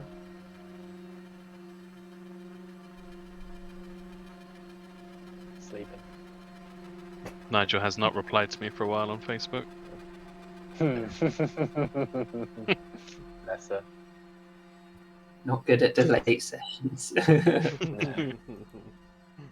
He's still adjusting to the new work world. That's totally fair. He's not. I think coward. Sorry, go on. He's not had a huge amount to do this session anyway, so it's apart from the beginning. So Cal would just say, I suppose now they've seen Meadhan, it would be only myself that might walk unmolested along the streets. Bear that in mind if we need to go back in. But if it's for von Zarovich, then I don't suppose we'll want to be spending any time there much anyway. We have artifacts to gather. Indeed. Not unless we wanted to overthrow such a placement where perhaps is a place of his power now. I can see the appeal, but I think open defiance and political work is not the way we're going to get at him. I agree. It's not really a priority, but if it comes to be a safe haven for Strahd at any point, I can see it being a target, basically. Makes sense.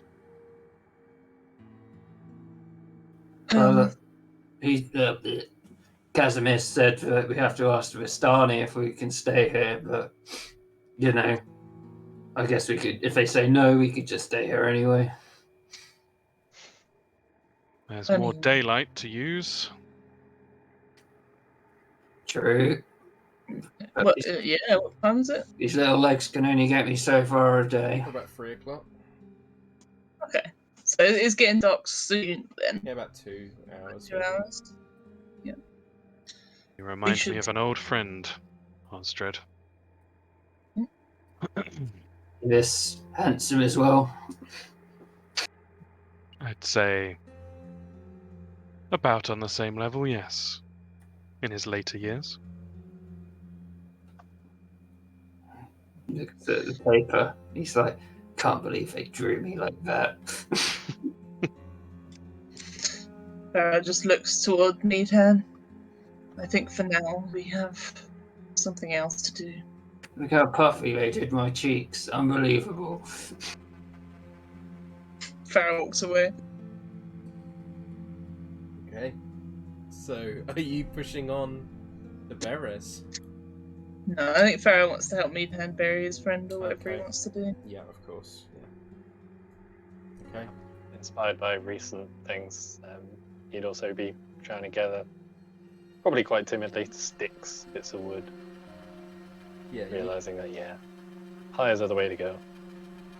you've got over the course of an hour, gather enough wood to build a pyre for Nina. It would only need to be a little one. Yeah, it'd still take about an hour approximately. Yeah. But with everyone's help, you could probably cut it down to maybe half the time. If anyone wants to pitch in. Very well, yeah. Yeah, Cal would help. Yeah, so within sort of 30 minutes, you gather enough for a pyre. And without the rain now, it would quite easily go up. Do you say anything, Meadhan? Well, before he would have sent it off, he would have sort of rummaged to see, did Ninan carry his tambourine? He would have had his tambourine in a... He always kept it on Didn't him you? in a small satchel. Yeah. Meadhan would just breathe a sigh of relief and then sort of place it in his hands. Mm-hmm. And then, No. yeah. Let her rip. Okay. And the pyre, the second pyre on this day, burns once more as you watch the smoke build up high into the sky of Barovia, meeting the mists above. And slowly but surely, you say goodbye to another friend in this forsaken land.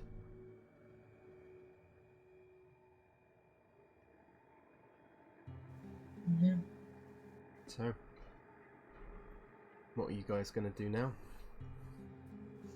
How long till night now? We're about 4 o'clock now, so you've got about an hour of sunlight left. Or sunlight. We could try and travel for an hour, but it may be safer to stay around this area.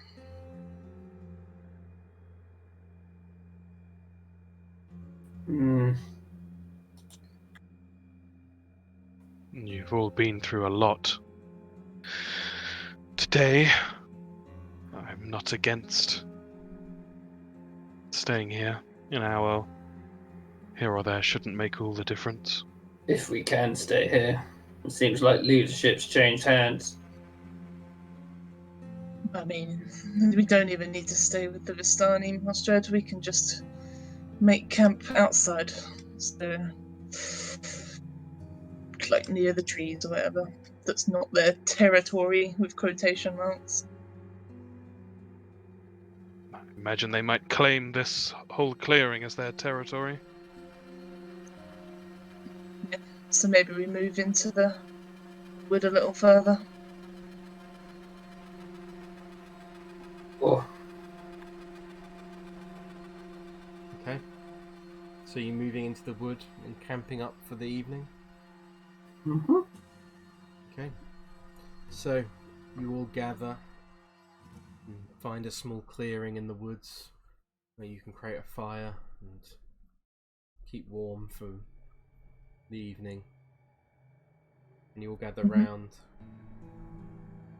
And I'll say, for the sake of brevity, that you all, with keeping watch throughout the night, manage to experience a quiet night in Barovia. Top off a not so quiet day. Yeah. You can all take a long rest, and then that is where we will end today's session. Oh my god. That. It was- Nice. Holy shit, Lewis. Woo! Oh my god. Fucking metal gear meat, huh? Yeah, I hoped you liked the stuff I did with Lace and Ninan. I mean, Ninan was Dude. pretty fucked, but you could have actually saved Lace. I had some I had some pretty big stuff planned for her, where she was actually going to be in love. I'll just tell you because it doesn't matter now. But she was going to be in love with Meadhan and stuff, and she was going to be a potential love interest and stuff. She's a halfling, bless her. Hey, man. Nothing wrong with that. I tear her in half. Well, you might not. You might be very small. Yeah. She's a druid, right? They can learn enlarge, reduce. Yeah, exactly. There you go. Perfect. No, I think it makes perfect sense. You know, you can't have friends in Barovia. So since it looks like you guys probably won't go back to Vallaki again now, there's one thing I want to... So sad.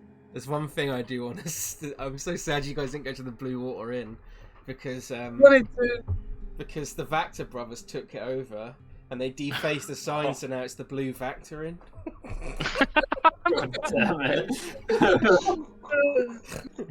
That's incredible. That's completely my idea. So stupid. That's perfect.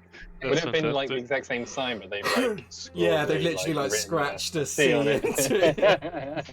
it. I won't spoil other stuff that's happened there because it still could be relevant in the rest of the campaign. But yeah, that one thing is not that relevant. Baroness Vactor. Oh boy. Yeah, God, you guys got a little glimpse into what's happened in Vallaki. Crazy. Yeah. We could have been her friend. She's Strahd's friend. Yeah. You know. As far as we know very little. We never met with her. Yeah, we did. You took out the Baron's main bodyguard, so he's pretty fucked after that. Yeah, I thought he might be gone. God. Yeah, it was cool planning out all the consequences for your stuff you did there. We've left a trail of destruction behind us. Certainly have. Hey guys, you're famous. Gonna get to Strahd at the end. He's gonna be like, "You fucking trashed the whole place. You guys suck. My beautiful Barovia, you ruined it all." Right, well, it wasn't that great before, to be honest. Yeah. I doubt he's that fond of it at this point. Yeah, I hope everyone's okay with the shorter sessions, because I know Stefan said he wanted to end at 10:30, so I thought it seemed like a good place to stop. Yeah, it makes me feel a lot better about going back to work tomorrow as well. Yeah, it's cool. It's sad that it's short, less D&D, is that? Yeah, it's all good. It means technically, I mean, if we'll have more sessions overall. Time to study for your exams, right? True. Yeah, it's true. Well, it's already 10, so... Yeah, I do have work tomorrow, though. Should we dish out stuff? Like scrolls? If you want. Yeah, if you want. What potions did... Oh yeah, let me look, actually, for that. Potion. Mitch didn't have any potions.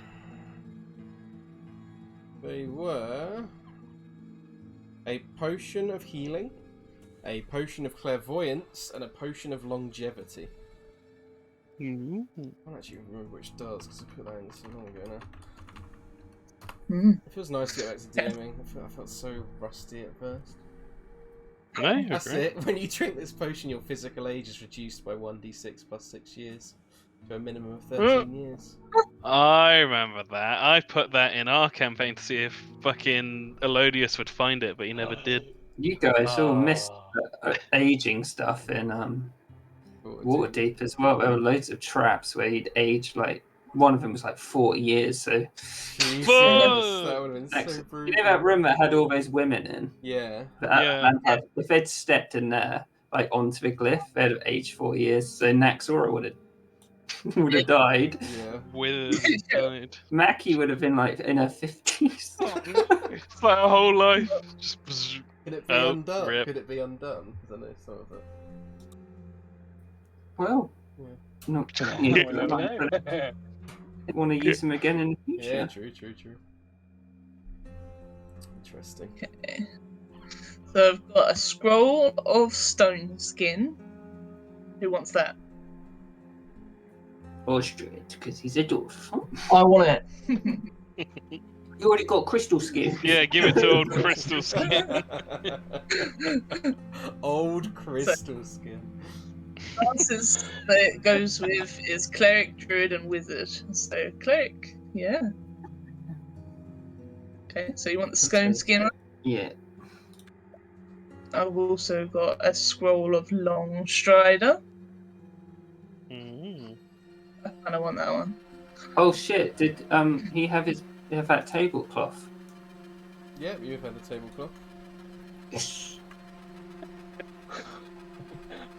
I'm keeping long strider. The table collector. Well, I mean, I don't know if they wrapped Pritch in it when they burnt him. I know. I think it was Nigel's jacket that they wrapped in. Yeah, it was He's going to keep the tablecloth as a memento of Pitch. Don't you start. You're going to use that tablecloth at the first opportunity. Who's taking Pitch's cloak? 'Cause it's pretty fucking Yeah. good. really good. I was thinking about it. I don't know, because who's got the lowest AC? Well, didn't it come Probably from Meadhan. Strahd? It did, yeah. Does it work? Like a thumb with it or something. Yeah. Meadhan's pissed now. So, Yeah. fuck you, No. kill my friends, you bitch. I think the person with the lowest AC should have that. I don't know who it is. Pretty sure it's Meadhan. Meadhan, yeah. Yeah, he's got Meadhan. If Meadhan wants it. Yeah. He'd accept it. Cloak of Displacement. Yeah, why not? Meadhan, do you want this spell scroll of compulsion? Do go on. What is that? It's a great spell. Let me look it up, because I put these in so long ago, I can't even remember what they do. There you go. It makes people walk in a straight line in a certain direction. Oh, yeah. I only say Meadhan because it says that it's a class is a bard that can use Yeah. it. That makes sense. Sure. Go on then. Okay. Now you now have a spell Scroll of Compulsion.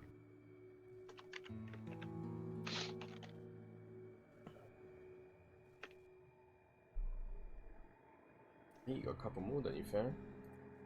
Yep, I got another one. Spell scroll of ceremony. And you have to be a Oh. cleric to do that, so you Osdred to could take that. Yeah. You can get married. Well, funeral's the ceremony. He could use it at the next one. Jesus. She's all right. You touch one corpse, and for the next 7 days, the target can't become undead. There you go. Pretty good. I think you've got one more. One more. Bestow curse. Bard, cleric, or wizard. So either Meadhan or Osdred. Both are good, actually, because it's like a front. You have to be a touch range, so. What was it? A potion of... Bestow curse scroll. Yes. I think probably Meadhan? I think Meadhan, just because it is touch. And he's going to be like, Osdred people. sometimes There is you go. more in the back line with doing his Eldritch Blasts, so. Sorry, which one was this? Spell scroll So- Bestow curse. yeah. Man, that doesn't sound very nice. With compulsion, they'll just be like, this way to the party. Go on. please." Their movement does Yeah. provoke opportunity attacks when you do that, so you can literally have enemies walk back and forth. Amazing. Hey, that's oh.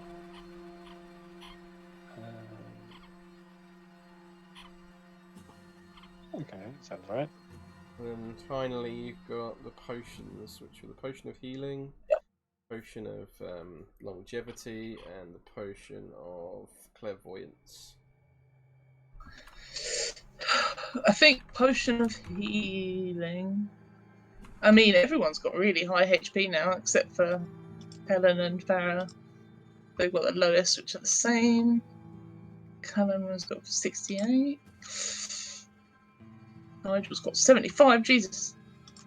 Yeah, Nigel. 67. 66. I mean, Helen, maybe? Yeah. Yeah, that sounds like a good shout. Helen gets a potion of healing. You for Helen? Terrible. Yes, I don't really know what that is, to be honest. It allows you to... Isn't it the C into the... Next room, I think, yeah. You create an invisible sensor within a location familiar to you. Or an obvious location that's unfamiliar to you, such as behind a door. Sensor remains in place for the duration. It can't be attacked or otherwise interacted with. Basically droning Yeah. siege. Pretty much, yeah. Basically, It's useful. Yeah. Very good in a dungeon because you can see what's behind the door. I mean, maybe then Farrah then, because then she can use a Yeah, she wild does scouting. etc. Yep. Sure. Okay, clairvoyance. What else is there? Then you've got the potion of longevity, which is the aging one. Yeah. So if anyone wants to get some Be youth younger. back, It'd be very pointless on Cal. yeah. Drop in the ocean. It's funny him meeting baby Kaz. crystal. It's funny him meeting Casimir because it's like an old elf with an even older elf.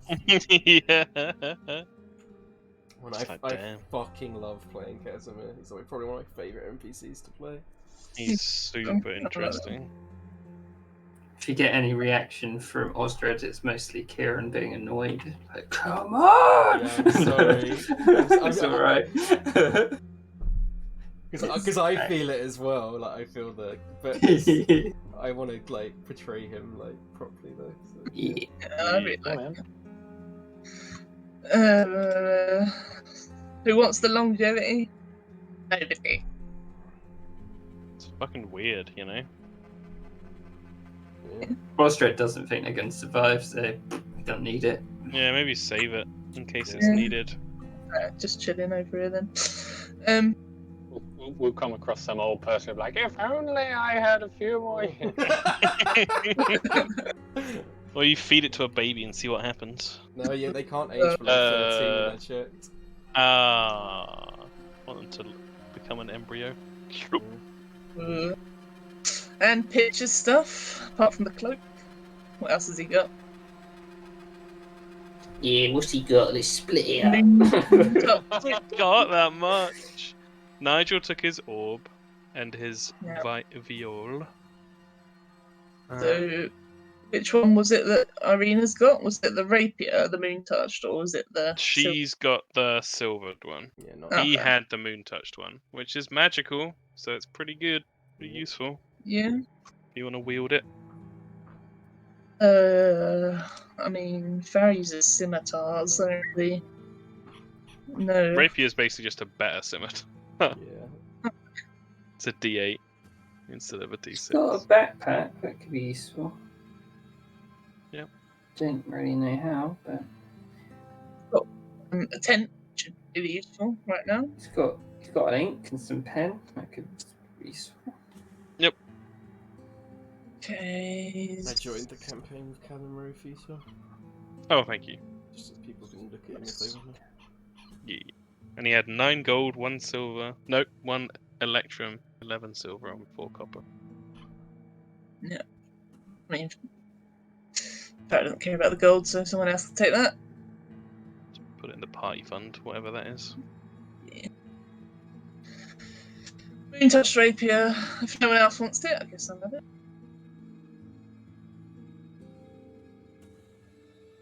I mean, I want it on Cal, but it would be super fucking weird for Cal to have it. Guy turns Yeah. up, you give him Yeah, your dead anyway. friend's sword or whatever. Yeah, maybe when he gets some trust in there, Farrah will give it to him. Yeah. Tom, have you got any artwork to go with this guy so I know what to visualize? Yes. Oh, he looks cool. I can drag his token out. I'll do it and I can make his Flash it. thing big. Easy. Thingy. Da-da-da. If you can see that.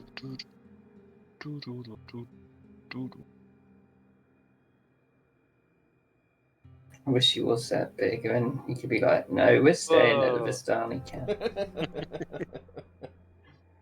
Okay, I wasn't far off. For some reason, like this whole time, I'd just been defaulting to basically Geralt. Oh, nice. Kind of. Yeah. He's just like a moldy Geralt. That's the name of a cheese. I'll have the mouldy Geralt, please. Right. On that note, I am going to go to bed. Yeah. Yep. Thank you, No. everyone. Hope you all Thank you. enjoyed the Thank you, session. Lewis. Hell yeah. That was awesome. Honestly. Later. Next week we go to Barris. Yeah. Finally. Thank you, Lewis. She's awoken. I was awake anyway. Yeah. No, I was. I promise. We stood there for like 5 minutes, like all agreeing. Yeah, she's asleep. Yeah. No, I wasn't. Probably just disappeared for a second. Right. Later, taters. Bye bye. Good night, everyone.